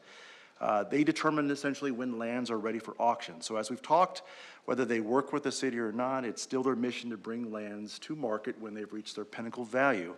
So if it's going to happen, whether it's in a city or not, so why not bring it into our umbrella, and why not take advantage of those opportunities? Some key considerations that play into the overall thinking and strategy. You'll see in the second bullet, and we've talked about this a number of times, but again, 75% of our vacant land is state trust land. Future growth is contingent upon the development and unlocking of state land. One of the things that we have heard in the public forum over the last 10 months is please don't take away our open space. And so one thing just to clarify, state land is not open space. It's not preserved land. It will be brought to market someday, and it will develop someday. However, none of the work that you will hear about today and will impact existing regulations that we already have in place in our code to protect sensitive areas, such as wash corridors, hillsides, cultural areas, natural areas. Those regulations will remain in place, and they will continue to be applicable to this zoning case. So all that will remain in place. But most importantly, this land is not preserved land. And for us, we see this as a mutual benefit, not only for common schools, but also because we are running out of land for development into the future. And we have residents, as you heard earlier, they're crying out for opportunities for new retail, for places to work. And we're a growing community. We need new residential opportunities as well. So from a city strategy perspective, our role is to remove barriers and bring forward appropriately zoned land that will advance community and economic development goals. I think the site we're all familiar with, again, it's 1,620 acres. To the north is Vistancia, most specifically 5 North is directly to the north. To the east, pockets of vacant land. There are some large lot residential along the southeastern portion of the land. To the south, the area that we just annexed is Dos Rios and some vacant land. And to the west is a collage of land uses. At the southwest corner is the West Wing Power Station. To the north, along Happy Valley, there is a multifamily development in the county, single-family residential with Coldwater Ranch and Trilogy Residential. In terms of the area context, we mentioned there are few remaining vestiges of freeway frontages in the city, and I believe all of it goes through state land. So it's very important that we work together on the disposition of these lands. This area happens to be about 2 miles from the Four Corners, or what we all know as Lake Pleasant Parkway and Happy Valley Road. This is a graphic that shows constraints on the property. The applicant has termed this the aptly known as the spaghetti map, and it really is. There's a lot of constraints on this property. So if you look at it, the areas in orange, starting from the south, there are some major power line corridors. There's a 900-foot power line corridor along the southern portion of it, which won't be developed save for perhaps parking or roadways across it. You also have a power line corridor that's crisscrossing the property from the south to the northeast. Waterways and topography. There's a natural washes, 2 of them that crisscross the property and feed into to a larger wash. And there's also the Beardsley Canal that bifurcates the property from the east to the west. Roadways, it's got some important roadways that come through here, not the least being the Loop 303, Vistancia, and the various contours and constraints. They create unique geometry. They really lend itself well to the land use transitions and defined parcels that work well with a development case. Overall, when you look at it, approximately 1/3 of the overall property is impacted by these constraints, and that's nearly 600 acres of the 1,620 acres. Just a few remarks about the zoning bank concept through the PCD. Now, it's similar. I mentioned flexibility. It's similar to the zoning structure that we have for some of the large master plan communities to the north, Vistancia, Lake Pleasant Heights, and Saddlebacks. But essentially, when the developers of those communities come in, they have several development options they can choose from to develop that specific property within those developments. And so it provides a range of zoning options. Also, it tailors standards that differ based on where that parcel is relative to what the adjacent context is. So again, with the state land purpose of the zoning bank, it provides for that flexibility. Again, lands are auctioned over a good amount of time, but allows for flexibility, and I'll earmark within parameters. And we did work with them to devise some very good parameters that protect our interests, but allows for those flexibility so that it allows them to unlock maximum value when those specific parcels are ready to be brought to market. The zoning bank concept also, again, the benefit for us is it allows us to provide those context-sensitive regulations, right? We can adjust the regulations based on where the parcel is, and we control the future development of it. Again, they develop within the protection of our elevated design and development standards. So the way this would work is a successful bidder on a parcel then would come in, they would submit a site plan or a preliminary plat based on the proposed use. They would then identify the development option that they want to utilize or exercise with that parcel. And then that provides a responsibility to provide what's called secondary planning functions or documents that include things from more in-depth traffic impact analysis, more in-depth drainage and trails plans and so forth for that village that parcel is within. So the first person within a village, they have a responsibility to provide that elevated or that next level planning work within that area. The graphic on the left, I mentioned a few minutes ago that we, of course, adopted a new land use designation over these strategic state land areas. But the precursor from that was what you see on the left, and that was the land use plan as it existed. And I bring this up to note that this land use plan was really built into the zoning land use plan that you see on the right. So if you're looking first to direct your attention to the left, the land use plan, areas in pink are employment, areas in red are mixed use and commercial, areas in yellow, multifamily, various densities of residential, and then it feathers out to the light yellow, which is really the lower densities of residential, the light pink being more neighborhood commercial opportunities. So one thing to note from looking at that graphic is that we've always contemplated or anticipated the intensity really being along the Loop 303 and along Estancia Boulevard, and really transitioning out or feathering out as you get closer to these established areas. If you look to the right, and I'll go through this land use plan in a minute, but it very clearly aligns with the land use plan as it existed back then. You can see the areas in the middle along Loop 303 and Lake Pleasant, that hash pattern, that is a mixed use, that can be commercial, it can be employment, it can be various forms of residential within parameters, right? But you can see we're still confining that intensity or that those types of land uses really to the interior part of that North Peoria Gateway. And then as you feather out, as you get closer, you're looking more, like with the light yellow, you're looking more at single-family residential, moderate density residential as you get in. The closest to Trilogy along 135th, you'll see that pink and yellow pattern there. Again, that's reflective of the potential for single-family residential or the potential for neighborhood commercial uses. And again, that aligns with the general plan that you saw to the graphic on the left. And then as you look east of Loop 303, those are more challenging parcels to develop. While they have some level of visibility along Loop 303, they are challenging from a access perspective. So those we expect to be later in the development life cycle of this project. But again, you can see that as you get closer to some of these established areas in the county, you're looking at residential opportunities. And if you look where the blue and yellow, that is a possibility for single-family residential or office and employment uses there. So again, that's how the transition works. It's quite reflective of the general plan land use map that we had in place that informed that. I'm going to go through just briefly some of the context protections that are built into it. I'll spend some time on, again, some of these boundary conditions. I think those are the more sensitive areas that we spend a lot of time trying to understand and address. So parcels adjacent to single-family residential development like Trilogy, like areas in the county, they're intended to be limited to land uses that are already contemplated. So if you look at parcel A, that would only be single-family residential. If you look at parcel P, that could be office or it could be residential there. Parcel FF, that is single-family residential. Again, as I mentioned, the intensity along the middle of this entitlement area. Talk a little bit about height, setbacks, and kind of that transition from, particularly from Trilogy at Estancia. So that middle parcel, you'll remember, that could be neighborhood commercial or residential.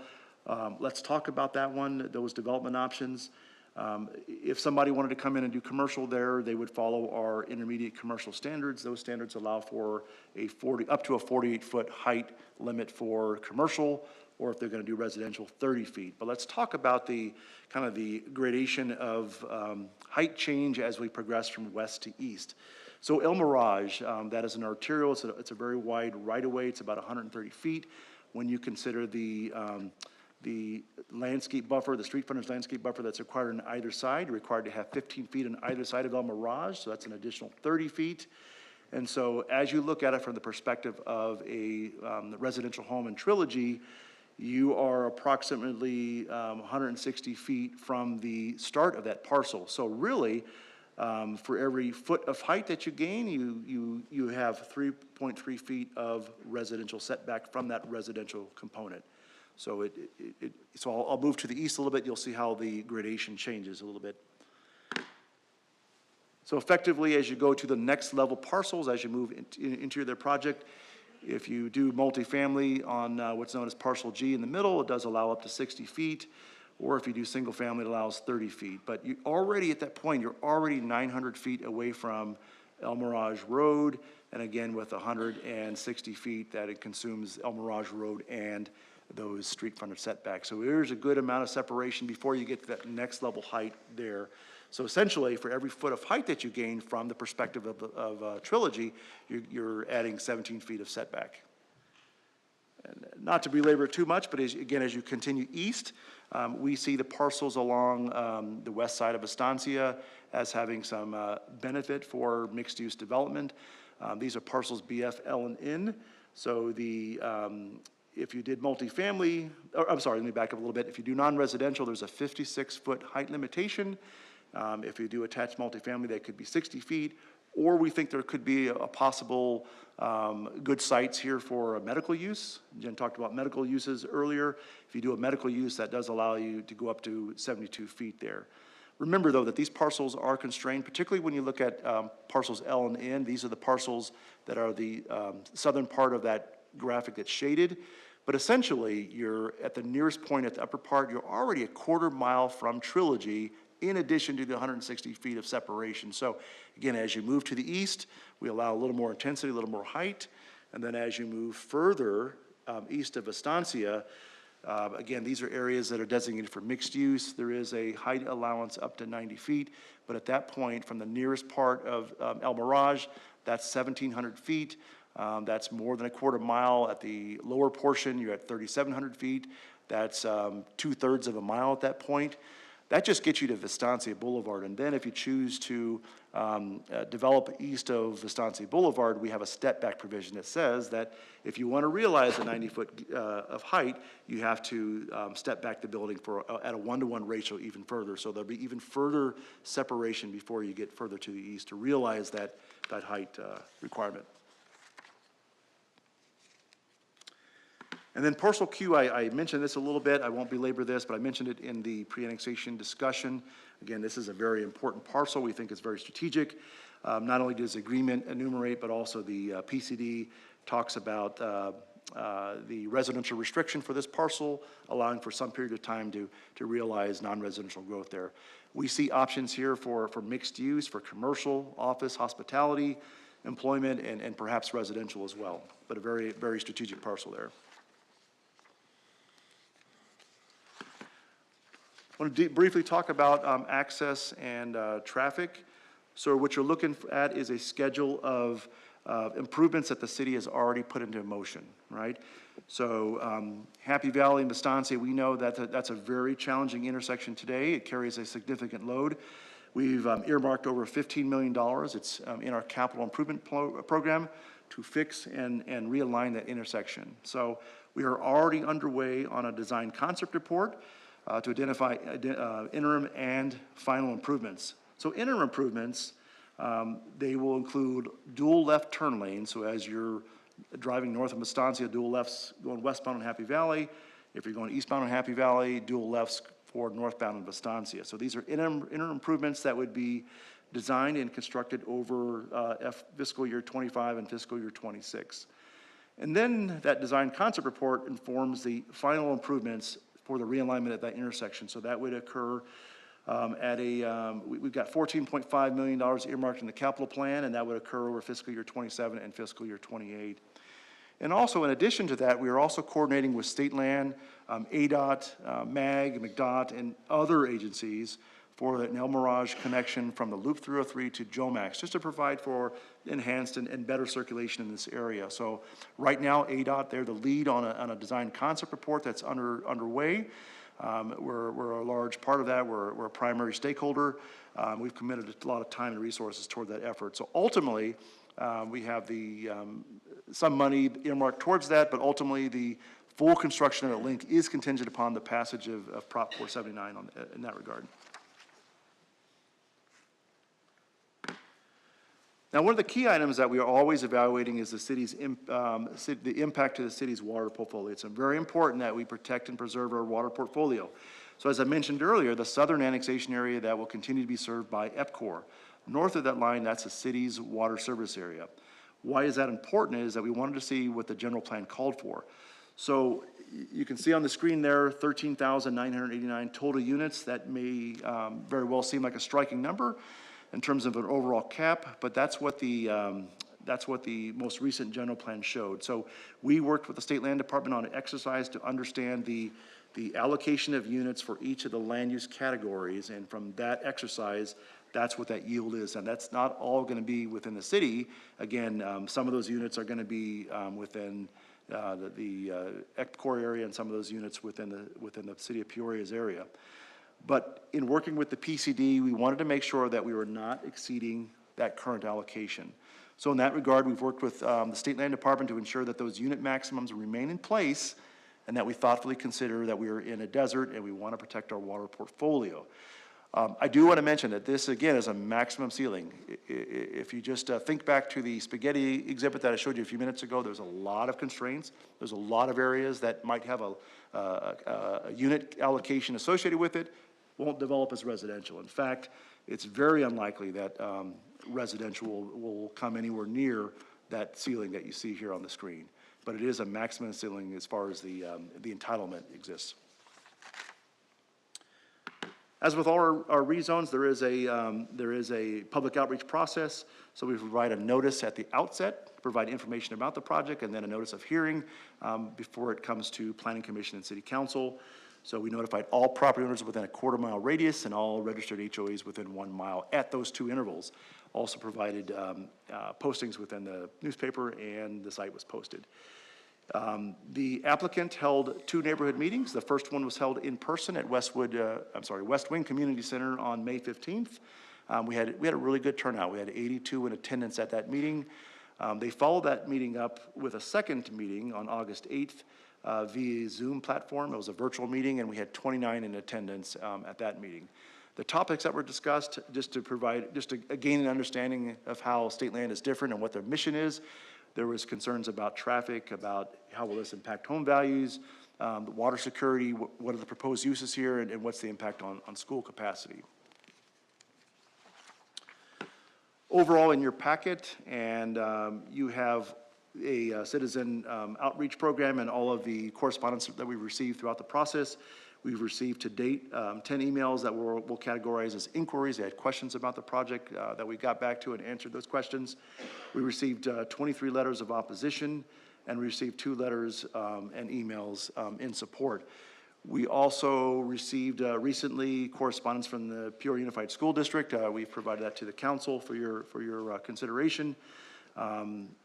This area is within the PUSD planning area, or within their boundary area. Students will attend Vistancia, Lake Pleasant, or Zuni Hills Elementary Schools, depending on the location. They would also attend Liberty High School, their zone for Liberty High School. As far as that, we always offer the opportunity for the school district to participate in the review. We have shared the project details with the school district. We have met with them to talk about the project. In their letter, as you'll see, they do offer their full support for the entitlement. They cite the thoughtful planning and design of the North Peoria Gateway, but they also note the continued need and prioritization to identify new educational facilities in the community. In that regard, we have, we had coordinated a meeting with between State Land Department and PUSD to talk about opportunities into the future.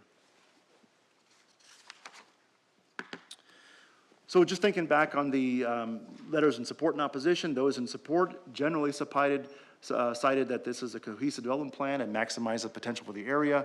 It provides economic development opportunities and reduces out-commuting of the workforce. Those in opposition, many letters received were identical, and they opposed altogether the general plan amendments, AMCOR, and this entitlement. Some of the letters talked about concerns of flexible zoning that would enable mixed use and employment uses here. There was concerns that were enumerated about traffic generation in the area, and there were also some letters that identified the loss of open space and wildlife habitats and the interest in keeping it zoned SR 43 into the future. The item, as you know, was brought to the Planning and Zoning Commission for a public hearing that was held on September 19th. 2024, we had 10 speakers present. 9 of those spoke in support, and we had 1 speak in opposition to an air park, which wasn't on the agenda, of course, that night, and we certainly clarified that, again, given all the constraints, there is no way that an air park would ever fit anywhere in this area, and certainly has never been part of the contemplation of this entitlement. After deliberation, the commission voted 7-0, recommending approval to the City Council.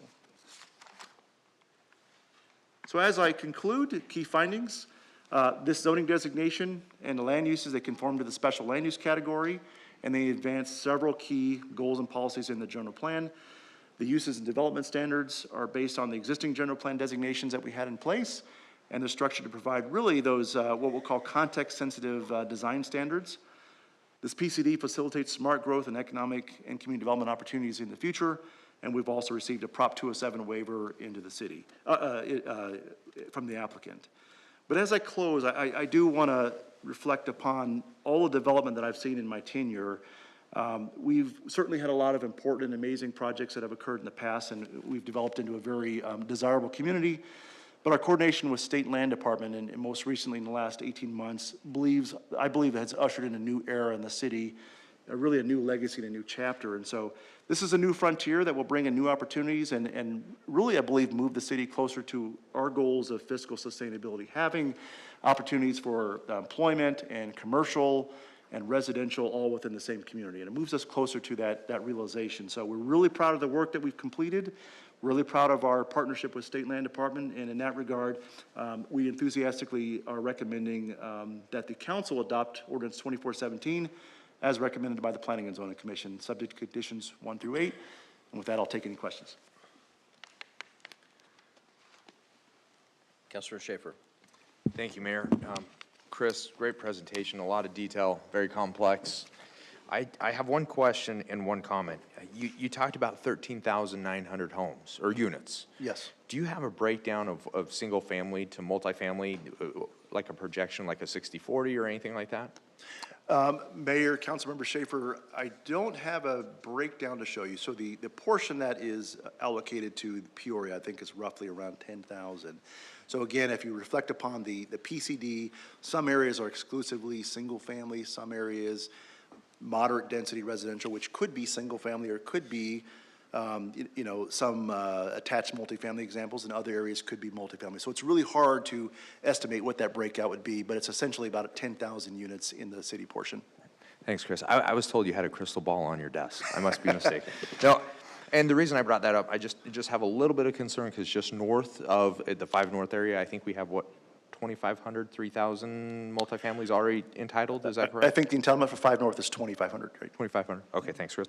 Now, I'm really excited for all the opportunity that is available to us with like the retail that you talked about, the restaurants and the entertainment and potentially healthcare and everything, and that North Peoria Gateway could bring.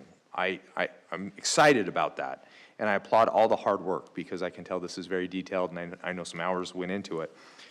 Especially I want to applaud those that protected the I think parcel A adjacent to Trilogy, for making sure it was single family, because I know that, Trilogy has a lot of concerns about encroachment and development. So thank you for protecting parcel A next to Trilogy.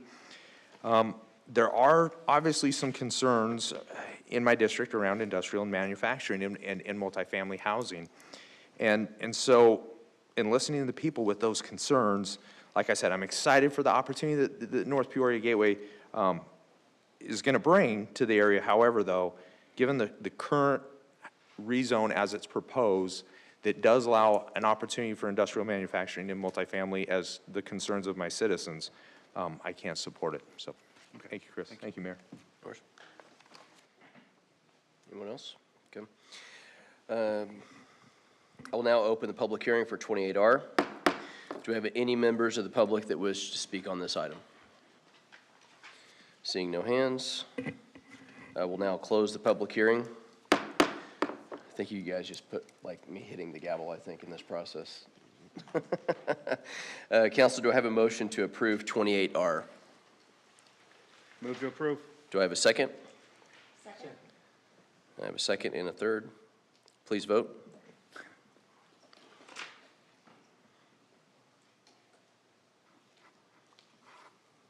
And it passes 6-1. Thank you. We'll now recognize City Manager Mr. Henry Darwin to introduce. Actually, let me pause for 1 second. Thank you for all your hard work. You guys have really put a lot of effort into this. This is a very, very big deal. Thank you for state land and all the hard work I know you guys are waiting to get this thing done. I suspect this is not going to take decades to get this moving. I think this is going to be moving probably tomorrow. Because I think you have a lot of people that are excited to get moving on this. So very excited, and thank you for all your efforts. So I now recognize City Manager Mr. Henry Darwin to introduce 29R. Thank you, Mayor, and I echo all of your comments. Congratulations, Chris, and thanks again, State Land Department. So agenda item 29R is for a real estate purchase and sales agreement. We have in front of us, we have Deputy City Manager Travis Cutright and our Chief of Police, Thomas Intrieri, to present for your consideration and action regarding the purchase of a facility to support the police department and their need for space for an evidence storage facility and for some new tactical training. Travis, I'll turn it over to you. Thank you, City Manager Darwin. Good evening, Mayor and Council. Keep the great news going. We've got a tremendous opportunity here with our police department and to advance some CIP projects that are critical to the operation of the police department. So we were having a conversation a few weeks ago, maybe a month or so ago, about our ability to advance some critical CIP projects for the Peoria Police Department. Some of them, such as the impound vehicle storage yard. Where's it going to go? How do we acquire land? And then I don't know if it was Deputy City Manager Burke or Deputy City Manager Faust, but we started a conversation of, well, why do we build? I know Deputy City Manager Burke asked, why do we build everything and that, and so it started this discussion about, maybe looking in the community and seeing if there was properties that were available that would allow us and facilitate us advancing some of these projects and saving money. And so Deputy City Manager Faust asked his team to go out and ping the market to see what was out there and what was available, and this opportunity emerged. And so it's and I'll get into some detail, but it's an 81,000 square foot facility that's located around 95th Avenue and just north of Peoria. And so the opportunity was one that the owner wanted to, he was looking to lease it. And so I reached out to the broker and asked if they would entertain selling this property, because this property would be able to facilitate us advancing 4 major projects, with the police department saving the city a bunch of money. And so those projects are the evidence facility, which is programmed for fiscal year 25 and 26. And the impound vehicle forensics building, which is programmed in fiscal year 28.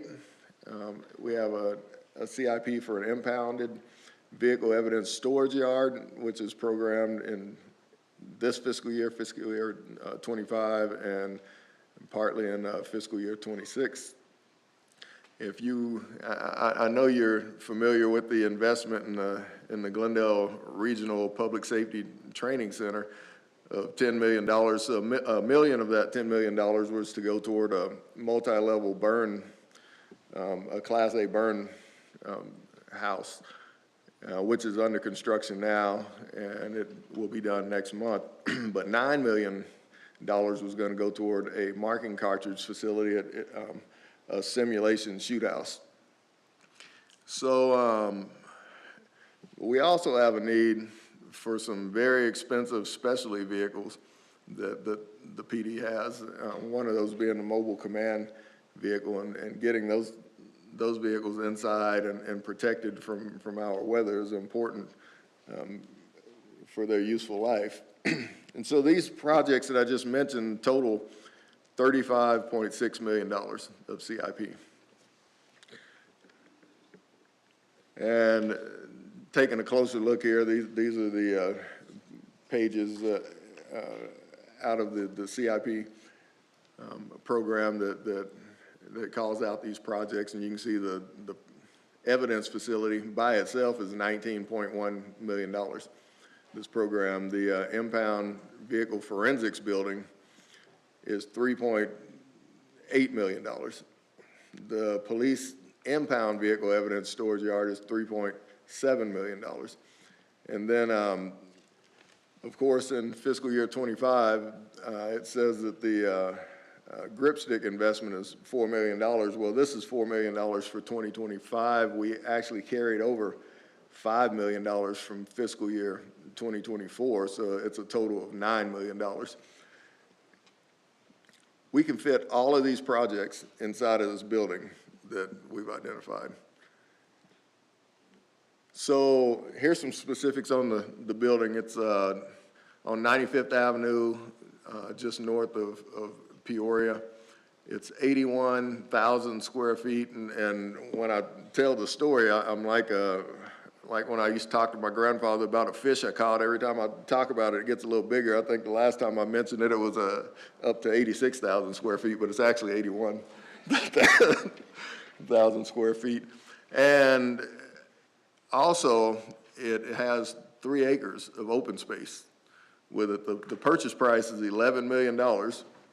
And so this is about $132 a square foot, which is a tremendous price. And not only that, we've got 3 acres of open space that comes along with it. This is an opportunity that doesn't come along very often.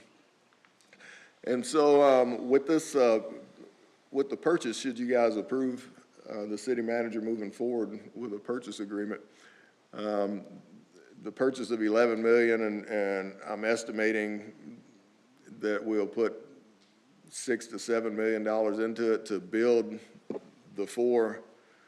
out the 4 projects that we need inside of this building. And so if we take the high end, so $7 million, so we're into this for $18 million, we're going to save the city about $18 million in CIP, and we advance these projects, in some cases, by several years. And I'll have a chief talk about the needs with regards to the evidence storage right now and the impound and how you're hurting there, Chief. Sure. Mayor Beck, members of the council, Our evidence yard that we currently have over at the MOC is about a half an acre, and we have been over capacity for quite some time. As you know, I started almost a year ago, and at that time, Deputy Chief Doug Steele had presented to me the issue there and the need for us to find another location moving forward. The idea that we could have potentially three acres of land for our use for the evidence storage is a tremendous opportunity for us to save well, the MOC is going to have that half acre back for their own use. But the secondary investment property that we were looking at was going to be a considerable investment and probably take us 3 to 5 years to be for full completion, full build out. This will help facilitate that. The infrastructure is such that it'll be a minimal investment on that piece. And then moving forward, we will have enough space for the next 15 years. And I think from that standpoint for us, it's so important and pertaining to a lot of the cases that we work where we are obligated per statute, per the Arizona revised statute, to hold on to these vehicles of evidentiary value for 99 years. So we can't just get rid of them. This in itself will help maintain the integrity of many of our investigations, both in the past, present, and future. Chief, also, I don't know if you want to talk about the forensics aspect of it and having vehicles that need processed from a forensic standpoint, parked outside versus housed inside, and preserving evidence. So across the board, when we talk about vehicle storage and then those that are of evidentiary value and that need to be processed, we need to do those within a confined area where we can control the airflow, the quality of the air, et cetera, as well as ensure that the elements don't detract and don't degrade the evidence that is often contained within the vehicles. This will enable us to maintain that integrity of those cases moving forward.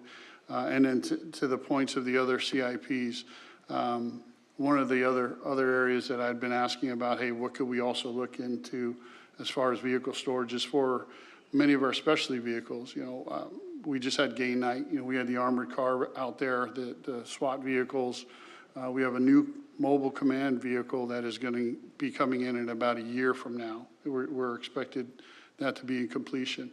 And currently, many of our specialty vehicles are stored up at the 107 station underneath covered parking. But I can tell you, they're subject to the elements. And when those types of vehicles and the type of equipment that goes into them is exposed to the elements, especially here in Arizona, there's a serious issue with the lifespan being minimized or really reduced significantly. So this will enable us to ensure that the assets that we have moving forward, we can maintain their integrity and their usefulness for the Peoria Police Department and the West Valley overall for several years to come.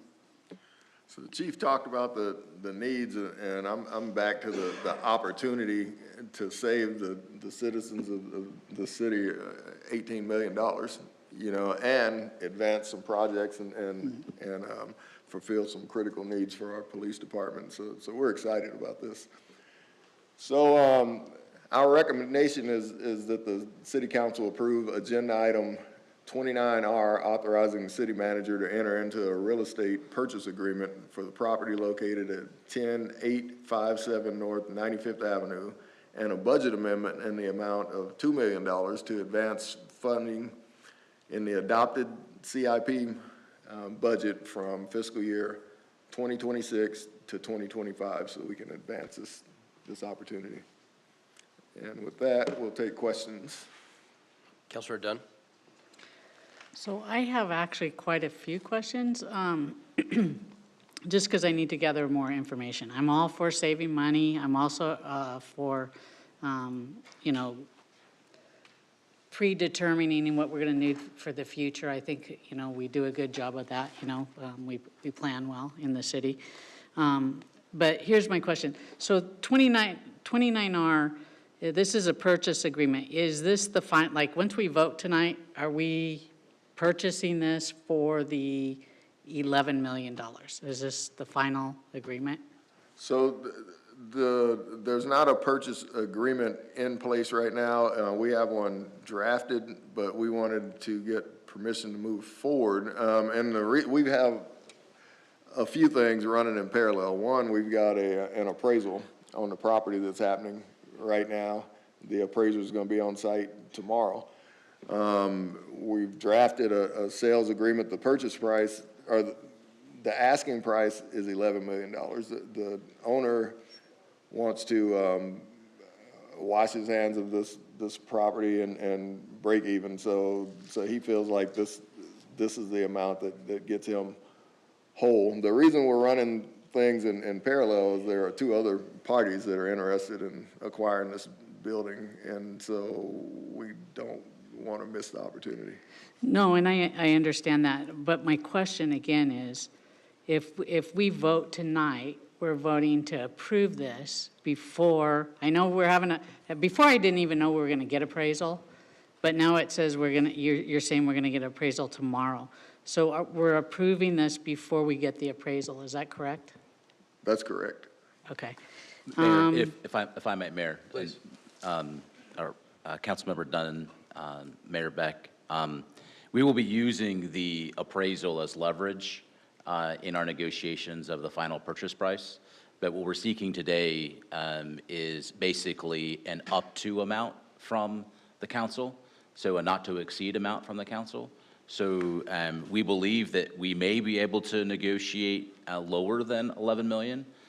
Given the appraisal, but we wanted to advance this effort because of the fact that we have other competing parties that are interested in purchasing purchasing the building and the land, and we needed your approval not only for the purchase price, a not to exceed price, but also to get your approval to move the authority, the budgetary authority, forward from fiscal year 26 to this year in the amount of $2 million. So I guess, again, my concern is not that it's not a great deal, and it's not that I mean, I'm sure we need the space. I mean, everything that you said makes really good sense to me. The thing with and this is actually addressed to the attorney, do we have council policy that before we purchase a piece of property that we have to have an appraisal up front right away before is that in council policy?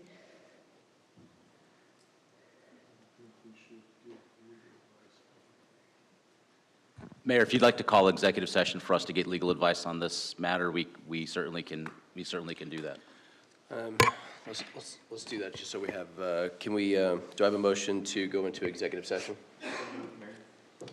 Second? All in favor, say aye. Aye. Keep it simple.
All right, we will reconvene. So for clarification, let's go to Councilor Dunn. Well, I would just like to make a motion. Okay. And it's a motion to authorize the city manager to negotiate for the purchase of the property. And this property is located at 10857 North 95th Avenue for a price not to exceed $11 million, subject to an appraisal of the property. Do I have a second? I'll second. Please vote.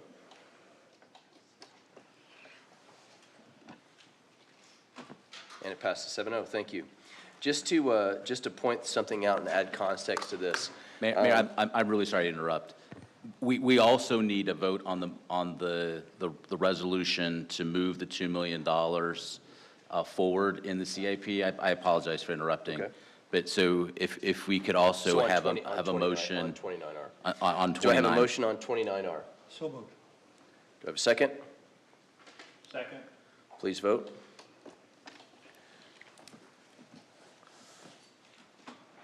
And it passes 7-0. Thank you. Thank you, Mayor. So just to add context on this, the commercial property space in the south of Peoria right now is a very heated market. Very, very difficult to actually find commercial space, warehouse space, or anything like that. And properties go very, very quickly. So to be able to save the taxpayer potentially $18 million on this opportunity is incredible. So thank you for doing the due diligence to actually put time and energy into this. And hopefully we can reconnect and actually get this project done. So thank you. Please, Councilor Dunn. I do want to reiterate too, it's like, I am all for saving money, obviously, and great job on finding that, Travis. I mean, I don't know if it was just you finding it or economic development. Whoever found it, great job. I am for that. I'm for our police to have the not only the facilities, but the storage space and the equipment that they need. I think that's very important. So this wasn't about the importance of this, because you guys did do a very good job finding this.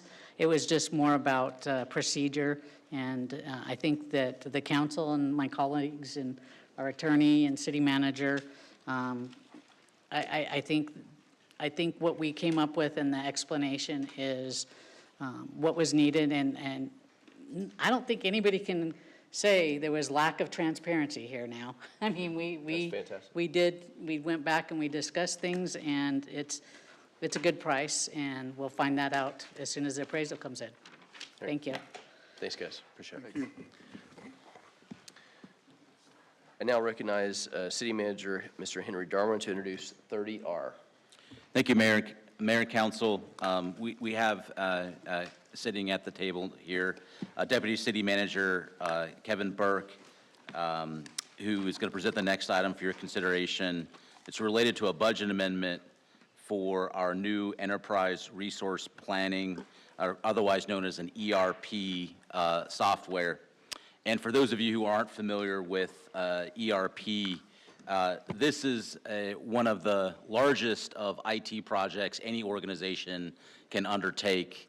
Every employee and nearly every process that the city undertakes will be affected in some way by this software. So this is a very large and complex project. And Deputy City Manager Kevin Burke has agreed to take on this project for the city. It took a little bit of convincing. He is very busy with other things, and a major IT project is something that people don't normally run towards. But he has agreed, but he has great support, and he has our consultant, our contractor here at the table with us that he will introduce that's going to help us get this through this process. So Kevin, take it away. I heard you had to like Indian leg wrestle for this. Is that how you got this project? Yeah. Well, you did such a great job, Manager Darwin. I'll just take questions from you. But before we start, let me introduce Hélène Patre. I'll get it right one of these times here, Elaine. But Elaine's our project manager from C.E. Wilson and has been doing a fantastic job guiding us through this process. Again, as Manager Darwin noted, this is typically one of the biggest and broadest reaching software projects that you do in a city. And it's not to say we don't have the expertise, but it's an overwhelmingly time-consuming and complex. And so to have a project manager that can come on, that does this stuff regularly and really help guide us is a real blessing. And so Elaine has been fantastic in that role. And so I also want to thank, and I've got in the audience, Chris Domelin, our RT director, and Sean Kindle, our CFO, as well as Christine Nickel, who's not here tonight, but the three of them have formed a steering committee to guide this because it is that far-reaching of a project. But so let's just dive in for the conversation tonight. As background, and Manager Darwin noted that this is an application that really blends together a lot of functions, most specifically finance and human resources, sometimes referred to as human capital management. Also a big part of that is payroll. So you put those three functions together, and this is really a core of a lot of our operations and management at the city. And so it's particularly important when those functions can talk to each other as seamlessly as possible. And that's the benefit of an ERP. Now, our existing ERP system is PeopleSoft, and we installed that back in 1998, just in time to avert the threat of Y2K. Mission accomplished. We also got 24 years additional out of that software, which was very beneficial. But as you might imagine, over that time period, 1998 to 2024, hasn't quite kept up with the functionality in the market, and we're definitely feeling that as we go forward and missing some of that integration and need for that. As a result, in 2019, our HR moved off the ERP and went to ADP. Again, that was helpful software, but we really do better when we're integrated, and that's the direction that we are looking to go. So both systems present significant opportunities for improvement in functionality. And the idea here is that we came to you in the spring of 2023, you might remember in the budget process, asking for this software. At the time, we thought we would just start with financials and then build around it. As we got more into this process, and again, with good guidance from our project manager, really decided that if we're going to do this, let's do it right, and let's put HR and payroll all in at the start. The good news is that's nicely integrated. The bad news is it kind of pushed the price up as we went through this process, so we'll talk about that. Before we get into the benefits, or talk a little bit, is that the process of selection was very, very thorough and comprehensive. I believe we had multiple vendors. We interviewed 3 different products, and each one of those interviews took 2 days. So these were very intensive. You had about a dozen evaluators going through them, and the product selected was Workday, and we're very excited about this product. Now, if you watch any golf, you'll undoubtedly see a Workday ad. The latest one has Billy Idol kind of lecturing the corporate executives about just because you implement Workday doesn't mean your employees are rock stars. That's this one. This is Workday, and so you can start calling us rock stars anytime. But the other part of the world has really changed, which is that used to be, the last time I went through a finance, the vendor actually installed the software. Now, you actually hire an implementer to install the software, kind of in between. So that was another day and a half of interviews per vendor that came through. Again, Elaine took us through this great process, and our evaluators, Chris, Sean, Christine, and a number of others, went through that, and we selected AVAP as our vendor there. Both of these vendors bring some tremendous experience, great government sector awareness, which I'm going to talk about in the next slide, and just overall fantastic experience.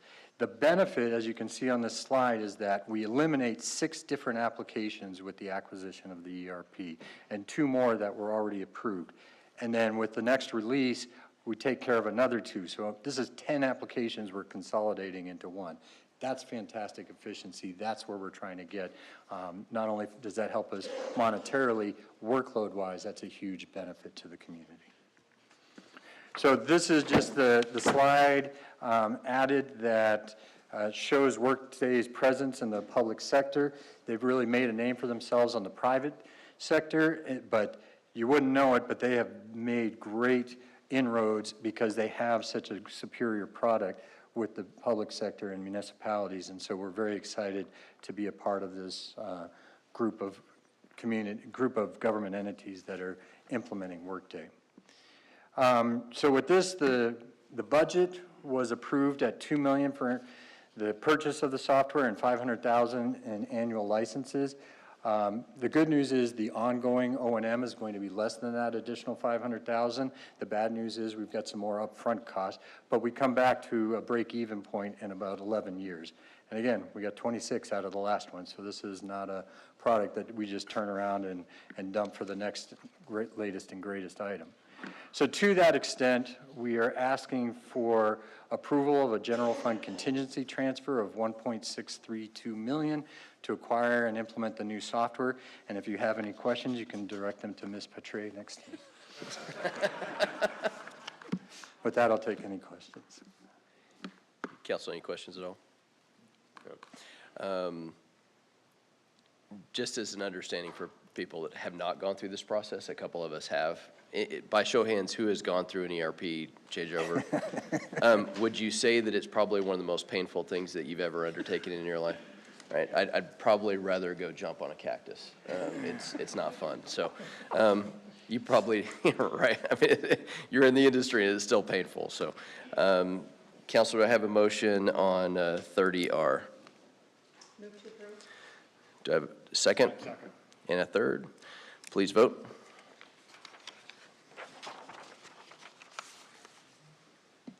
And it passes 7-0. Thank you. Thank you very much. Thank you.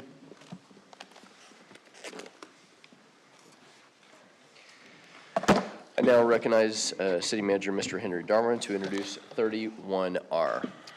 Thank you, Mayor. Mayor and Council, no City Council meeting would be complete without a presentation from Deputy City Manager Mike Faust. He is batting cleanup today.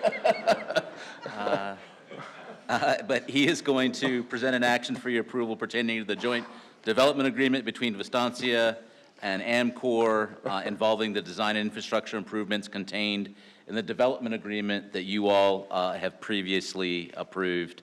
Mike, please take it away. Thank you for a little levity, Mr. Darwin, as we wrap the evening. I'm going to do my best to follow up Kevin, who's apparently doing really well tonight. I'm going to do my best not to say transparent, more, or rock star anywhere in this presentation tonight. I mean, that was fantastic. Fantastic. And I know we're late into the evening, and I'm standing in the way of these folks going home, and you're standing in the way of me going on vacation, so we're going to get through this expeditiously. Just by way of reminder, back on February 20th, you adopted with a 7-0 vote the Economic Development Agreement between the City of Peoria and Amcor Technologies. Shortly thereafter, Amcor then entered into a purchase and sale agreement with Vistancia to start moving forward on the Amcor project in the 5 North area. Embedded inside of that development agreement, and we discussed it at that point in time, both in Recital D and Exhibit G, was a call out specifically for city contribution for public infrastructure, for roads and utility delivery, for 2 very specific sections of road. And I'll get into a little more detail on that, but I just wanted to frame that up, that this is really an operational mechanism for an agreement that's already been put in place. So by just way of reminder to get into a little more detail, inside of that development agreement call out in section 4.3 as well as in Exhibit G, we agreed for 2 very specific roads. It was Peakview Road, which sits on the north side of the property, and we have some exhibits here to show you, and Westward Skies, which sits on the southern boundary. And the description within Exhibit G stated the full roadway widths, both half streets, including the standard utility service delivery, was the city was to reimburse for those 2 segments of roadway. I do want to highlight, because I've seen a lot of misinformation out in the community on a couple of topics. In that same agreement, in section 5.2, the city agreed to provide reclaimed water at 50% of the treatment cost of water.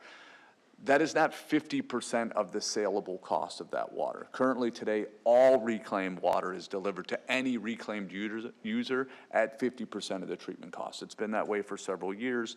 Ultimately, what was agreed to in this development agreement was to maintain the current cost structure for all users for up to 10 years, right? So I just want to clarify that because there was some confusions. Additionally, in exchange for the public improvements, public infrastructure improvements that the city committed to, you might recall that there was a liquidated damages provision within that contract. So essentially, if the city was to go forward and put in this public infrastructure, but Amcor should not advance their project, there are liquidated damages in two facets. One, related to the capital improvement investment for the project. So the city would typically generate, and on this project, we will generate between $5 and $7 million for phase one construction sales tax dollars. So essentially, there is $6 million worth of penalties should they not move forward with that phase of construction. And then the second aspect was on jobs. If they don't hire jobs at the rate, and again, they were only committed to 850 jobs, but there's a penalty of up to $2.4 million, I believe, associated with that aspect. So again, even if the city does put the public infrastructure in, but the project not go forward, there is provisions for the city to be protected inside of that. I'll also highlight another action the council took relative to this project, which was in the FY25 capital improvement program. You approved $4.4 million for roadway improvements as part of the economic development improvements specific to this project, and that's in project ED 00036. I highlight that as well because I've also heard some misinformation in the community that this is the first of a wave of incentives that the city council and specifically certain members of the city council are granting to Amcor. That is not a true statement. What has been agreed to inside of the DA is all that the city is committed to. If the city council should elect to adopt other incentives, those alterations would have to come back before the city council. But I just want to set the record straight. That misinformation's out there. There is nothing going on. This is not the first wave of multiple waves of incentives. All the incentives that have been afforded to Amcor are addressed inside of the current revision of the DA. Any alterations of that would have to come back to this council for further consideration. So this is a little tough to see, and sorry, we have somebody who asked me to zoom in on slides, so I will zoom in on a slide in a minute, but this particular image is the 56-acre property in which Amcor will go on. You see a box highlighted in the top left corner. That's Peak View Phase 1.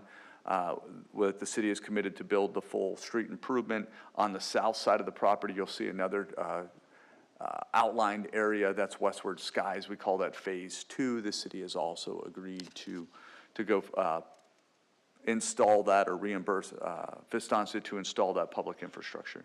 I will zoom in on a couple of specifics, though, because inside of the joint development agreement that you received, there is a budget called out in one of the exhibits, and it highlighted more than $4.4 million worth of costs, and I wanted to get into that detail because currently the team is projecting $4.2 million of cost for the roadway improvements, just for the full street improvements and the utility sections, but there are 3 other line items called out on that, so I want to spend a minute on that. There is a bit of risk in where we are in the development, and we're still working through all the details and the traffic studies and all of that. But the current traffic impact analysis calls for potential intersection improvements at the intersection of Peakview and what's called Espial Road. This is the northwest corner of the property.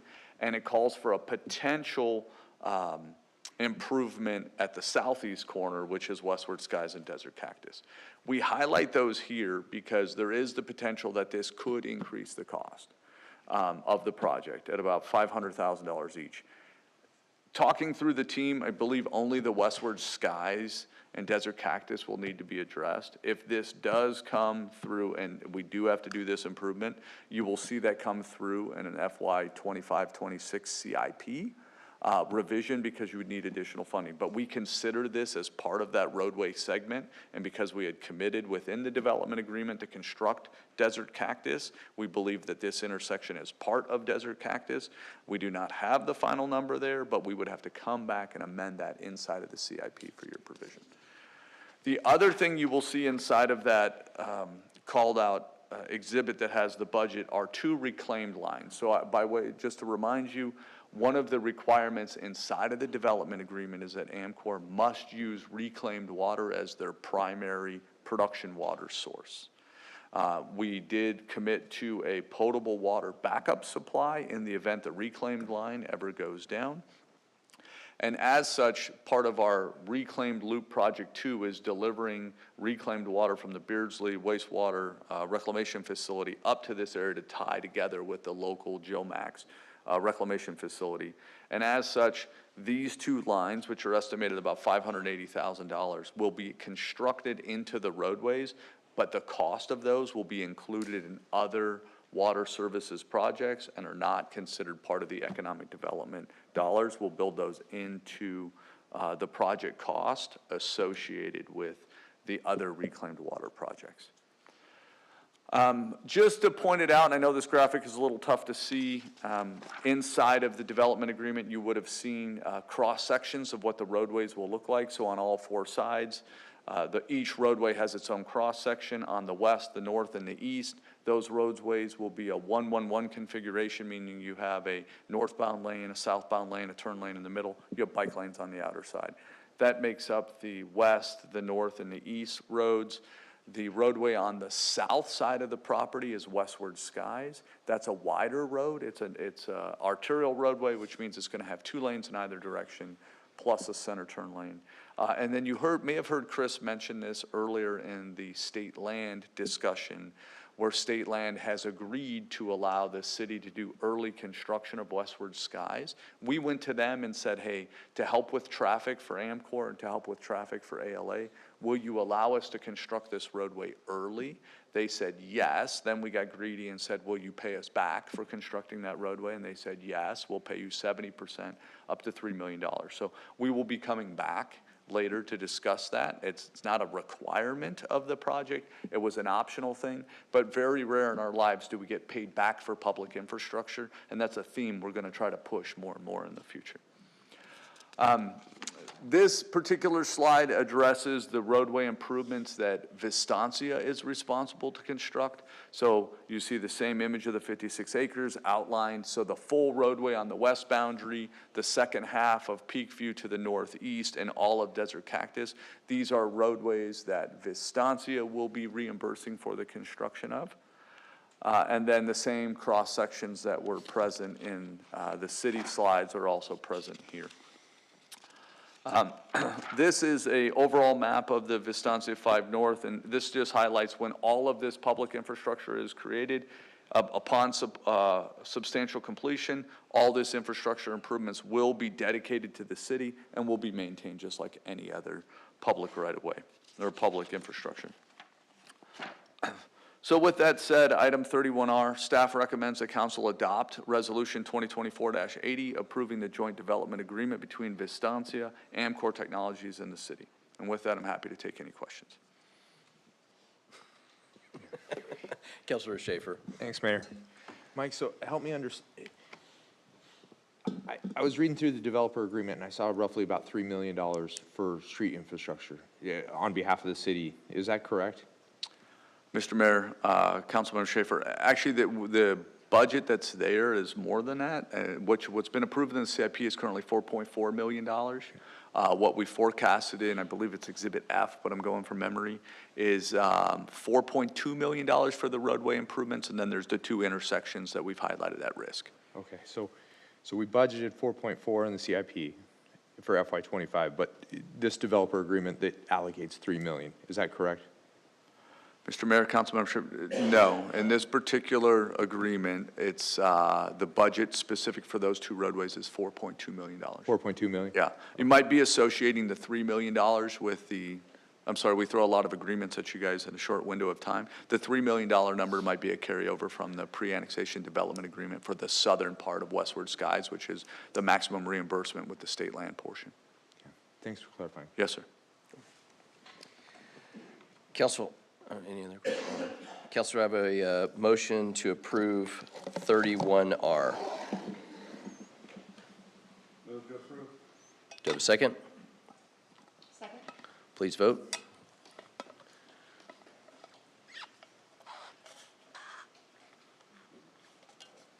And it passes 6-1. Thank you. Thank you. Thanks, Mike. Next on the agenda is,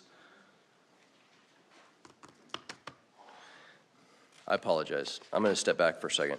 I should have called, there were 2 speaker requests that I passed up, and I apologize for messing that up. Would you like to speak, Ms. Pat Walsh? Yes. Sorry, I apologize for that. If he hadn't had so many slides, I'm just going to say it's really his fault, so. I appreciate his slides, and I appreciate Mike. Thank you. I'm Pat Walsh. I live in Vistancia in Trilogy. Again, I previously raised the concern about AMCOR as far as this public safety, water safety, hazmat operations, and also the safety of an evacuation plan.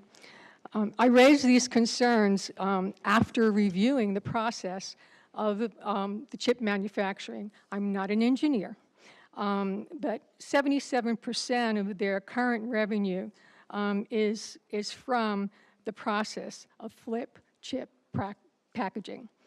And as you know, the recent agreement that they now have with TSMC, they're going to be doing exclusively a tremendous amount of processing this particular product. And AMCOR has in disclosure in their 10K, because they are a publicly held company, that they use highly flammable gas in the preparation of wafers holding semiconductor devices for flip chip packaging. In addition, the water that they use, which is reclaimed water, in dicing semiconductor into chips, could possibly contain metals. Now, I don't know if processes have been improved, but as you're going through the development agreement and it's rolling out, I really strongly encourage you to look at the impact on the environment and the safety plan, and just don't skip over that because of the potential of what they can bring to the table to our community, because we really don't want a situation where we would have a major hazmat condition, especially in a residential community and with the school being close by. And I will continue to bring this up each time we have AMCOR, so that you address it. And I really think that they need to do some public relations work with our community, just as other companies that are coming into a residential community as the first manufacturer, do some goodwill, and maybe public relations could really help. Thank you. Thank you, ma'am. And again, apologize for not calling on you earlier. Ms. Lorraine Bodorf. Again, apologize for not calling on either one of them. That's okay. That's okay. I think you know where I stand. I'm Lorraine Bodorf, and I live on North 128th Drive in the Mesquite District. I am really glad that you guys approved the agreement. As far as the poisons in the water, I know that there is an elementary school about 700 feet away from the Intel plant in Chandler. As far as I know, since 1980, there have been no issues. So I know chip manufacturing does a lot more with heavy metals and that kind of thing than an advanced packaging. I don't know all the chemicals. I don't think that that's been disclosed publicly. I don't really care. I think that you guys have your hands full, and there's enough regulations to know that it's safe in my understanding. So I'm glad that you approved it, and thank you for letting me speak. Thank you. Again, I apologize for not calling you both. I do want to point out, just to not only the speaker, but also people in the public, I think it's important that you actually bring your concerns to council. I think it's important that you actually not only get heard, but it also brings to bear, kind of to your point, ma'am, it allows other people in the city and city officials to go, this is, because if we're not communicating those things, if you don't ask those questions and we're not communicating that message properly, or the company that's actually trying to come in is not communicating that properly, they may not, sometimes they're going so fast they may not hear that. So I appreciate, every speaker that actually brings that up. So thank you for doing that. Yeah, that's all good. I appreciate it. It's serious. Yeah, thank you. Next on the agenda is call to the public. As a reminder, each speaker shall refrain. You would think that was called the public, but we're just going to keep on with this theme. We'll refrain from foul or abusive language, and we'll maintain a civil and courteous manner and tone. Members of the audience shall respect the rights of others and will not create noise or other disturbances that will disrupt the meeting. By state law, the council is not authorized to discuss or take any action raised in the public comment until a later meeting. Ms. Shannon Simo.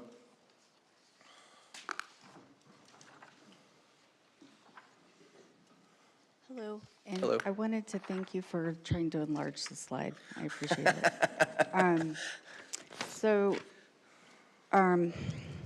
She covered a lot of what I wanted to say, but I do know that I have basically the same goal as just to inform you of things that you may not be aware of in the community. And I did want to talk about the environmental safety risks with the proximity of the semiconductor plants being close to residential areas. It does raise concerns. Just in the last month, or just last month, there were 17 chemical incidents across the U.S., many of which required evacuations and resulted in contamination of air, land, and water. This is not something that we can ignore. We are trusting that city planners and officials have fully accounted for these risks, but if they haven't, the potential harm to our community environmentally and to our health could be significant. I also wanted to bring up the possibility of political implications. The involvement of companies like Amcor with ties to China and TSMC as well raises questions, especially given the geopolitical tensions with China and Taiwan. If trade or manufacturing slows or stops, how will Peoria's local economy be affected? I also wanted to bring up the tax rate that Amcor or anybody that's in a foreign trade zone. My understanding is that they have for their property taxes, they can get as low as a 27.1% tax rate. And I was told that that money would then be put, or the acquisition of the state land and the property tax would then be put into an account, so then it could be distributed for schools. I do know that Katie Hobbs's plan as of 2024 is that 2.5% of that funding would go into the general education fund, and 4.4% would be funder educated compensation. So I just want to give you the numbers because then you'll see how little is actually going to building schools. $257 million annually for general school funding, $347 million annually for educator compensation for teachers, licensed support professionals like counselors, $118 million annually for compensation of support staff like bus drivers, $39 million, that's it, annually for school capital projects. And there's no guarantee that any of this money will be allocated to Peoria schools. We are at the mercy of the state. Thanks. Thank you for your comments, ma'am. Mr. Paul Vogler.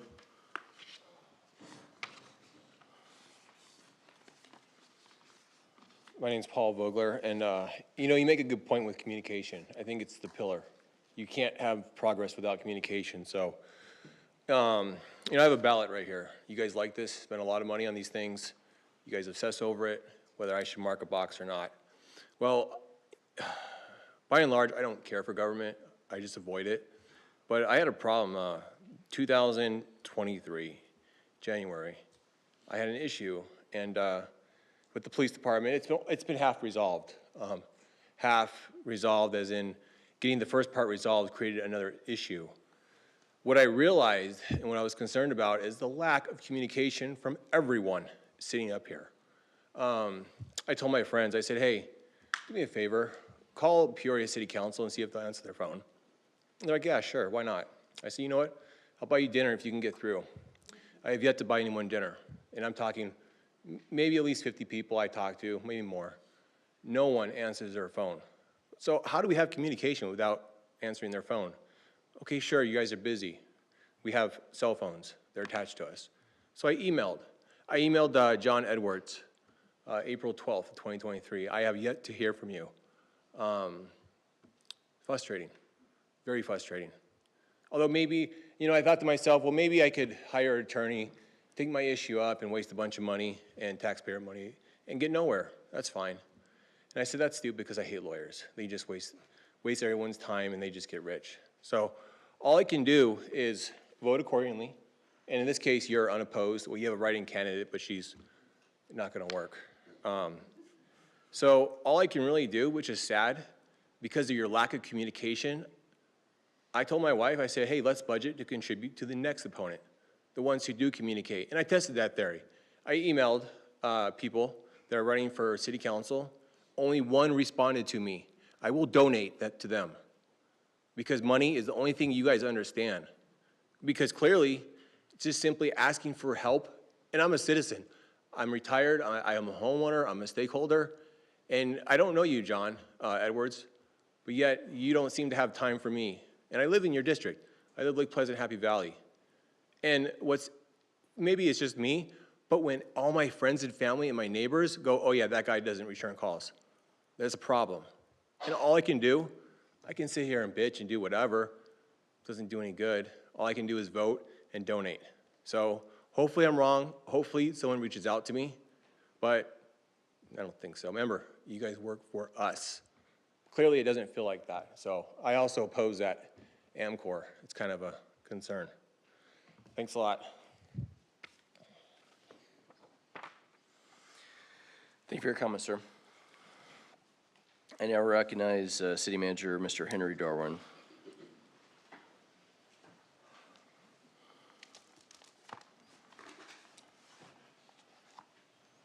Thank you, Mayor. Mayor and Council, I'll try to keep my remarks this evening short, but we do have some important topics to share. I think you're going to have to advance the slides for me. It's not working. So advance slide, please.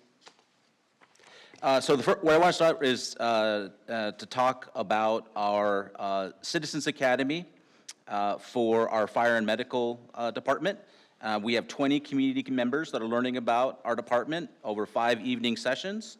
They are learning about fire suppression, hazardous materials response, technical rescue operations, emergency medical services and transportation, lake operations, and more. They're learning about administering a fire department and fire behavior.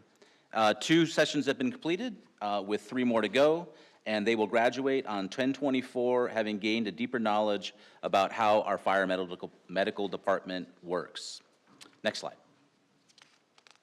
I'd also like to welcome 8 new sworn police officers. We have newly sworn officers Justin Alvarez, Andy Diaz, Matthew Huffman, Zachary Human, Lindsay Catron, Robert Suisa, Sydney Titus Boardingham, and Jared Wallace. Welcome to Peoria. Next slide, please. Also want to announce something that I know that we've all been waiting for, and we have our own, or at least to be our own, Jennifer Stein to thank in part for bringing these wonderful restaurants to Peoria.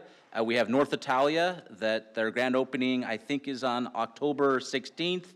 We have Blanco Cucina and Cantina opening later this month, and Postino Wine Cafe opening after the first of the year. And as you can see from the photo here, not only do we have these great new restaurants, but we also have a park-like setting for those who are attending the restaurants, waiting to be seated at their tables, but it really is a wonderful addition to our P83 area.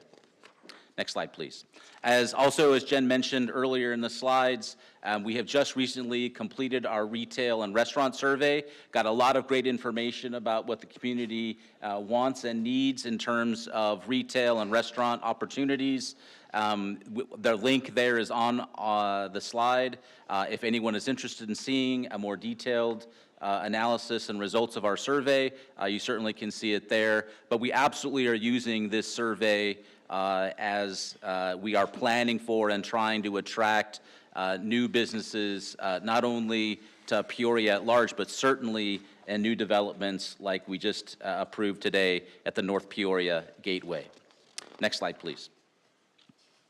Speaking of new businesses, we have a great success story to announce with a ribbon cutting related to Happy Honu Shave Ice. They were previously operating out of a food truck. They have a new storefront located here in Peoria at 91st Avenue in Union Hills. And Councilmember Patena was in attendance at the grand opening festivities, and I'm sure he partook, I don't know what the right way of saying, in what they had to offer. Next slide, please. Also want to talk about another grand opening that's happening later this month, and it's the Trailhead Safeway grand opening that's scheduled to happen on October 18th. It's located at the Trailhead development at 83rd and Happy Valley. I know my wife is anxiously awaiting the opening of that Safeway. Next slide, please. I want to talk about the election.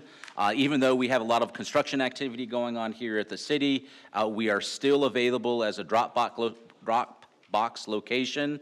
I see our residents filing into City Hall regularly from my office carrying their green ballots, but I just wanted to remind the public of some key important dates, but also that even though we have construction going on here in the city, we're still a Dropbox location. And with that, I have a special events video to share.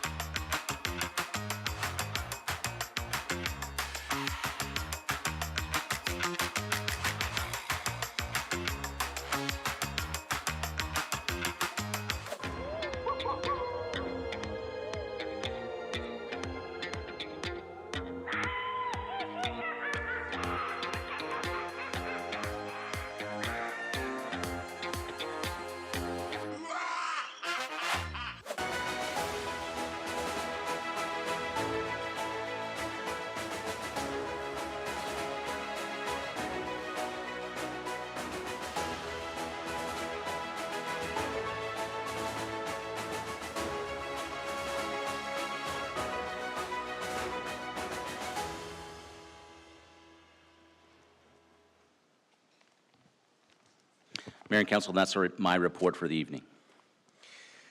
Thank you. Report from Council Youth Liaisons. Sarah?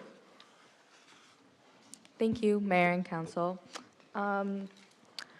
Previously, the Peoria Youth Advisory Board attended the West Valley Youth Summit Conference, in which over 60 youth from multiple cities across the West Valley attended. The conference provided presentations on relevant issues that the youth faced, such as drug abuse and stress management, as well as providing a networking opportunity in order to talk with other youth from other councils in cities across the West Valley. Thank you. That's all I have to report. Thank you. And Manya? Thank you, Mayor and Council. The Youth Advisory Board's Civic Engagement Committee has been working towards planning Youth Government Day later in February. And with that coming up, We will be spending the next couple of weeks hosting presentations at Peoria Unified School District elementary schools and charter schools.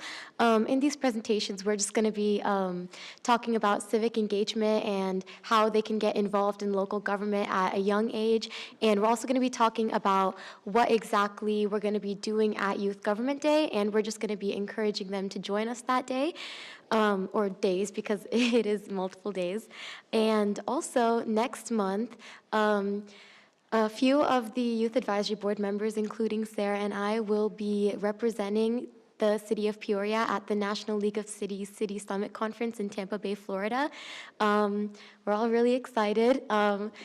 What's going to happen there is we're going to have the opportunity to connect with youth leaders from all around the country, and we're just going to have the opportunity to learn and share on how we as youth representatives of our city can improve the quality of the community for our youth living here. Thank you.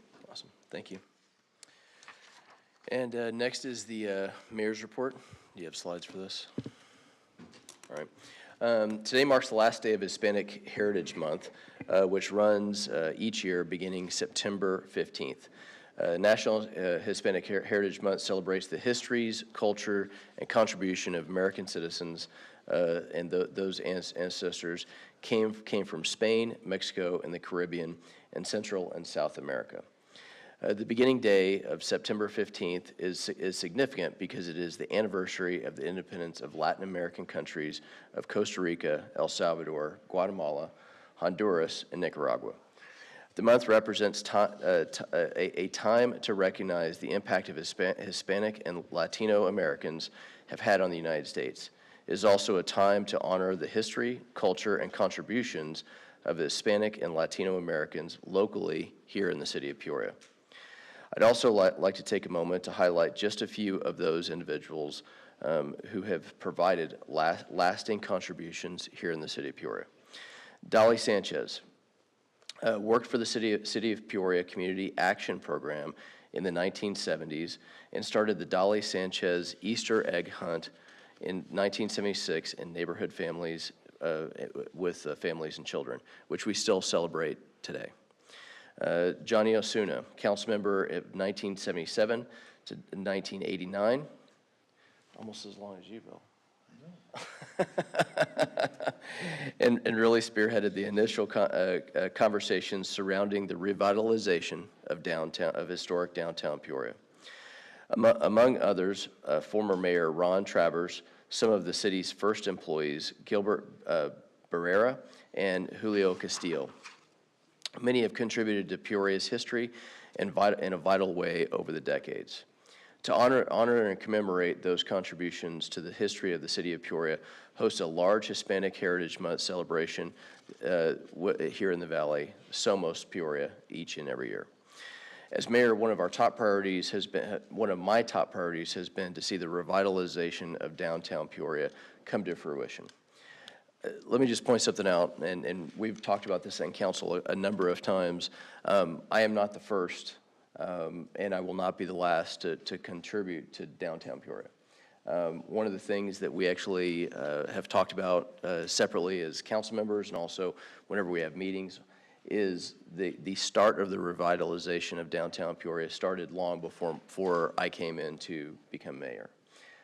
We are just taking the next steps of what was planned prior, and we're taking action and moving that forward with the team that we have on board. So the preservation of the rich history of downtown Peoria started long before, and we're going to make sure that, as you've seen in the last couple of weeks, that we're going to continue to actually add restaurants and add vital areas that downtown to actually preserve the history of downtown Peoria.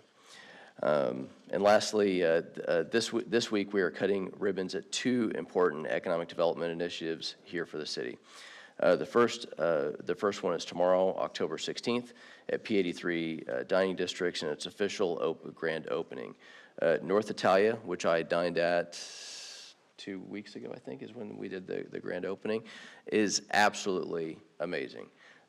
Even if you just go and enjoy the experience of not just internally the restaurant itself, But the way that they have built it out, they've done an incredible job in that area, and it really adds a lot of value to the city of Peoria and to the ballpark itself.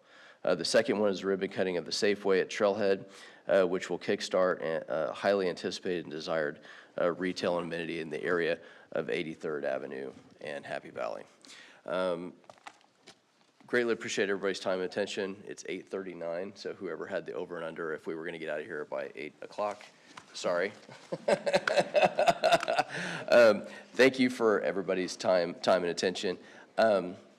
Ms. Stein, greatly appreciate your service to the city of Peoria. So, thank you. We adjourn.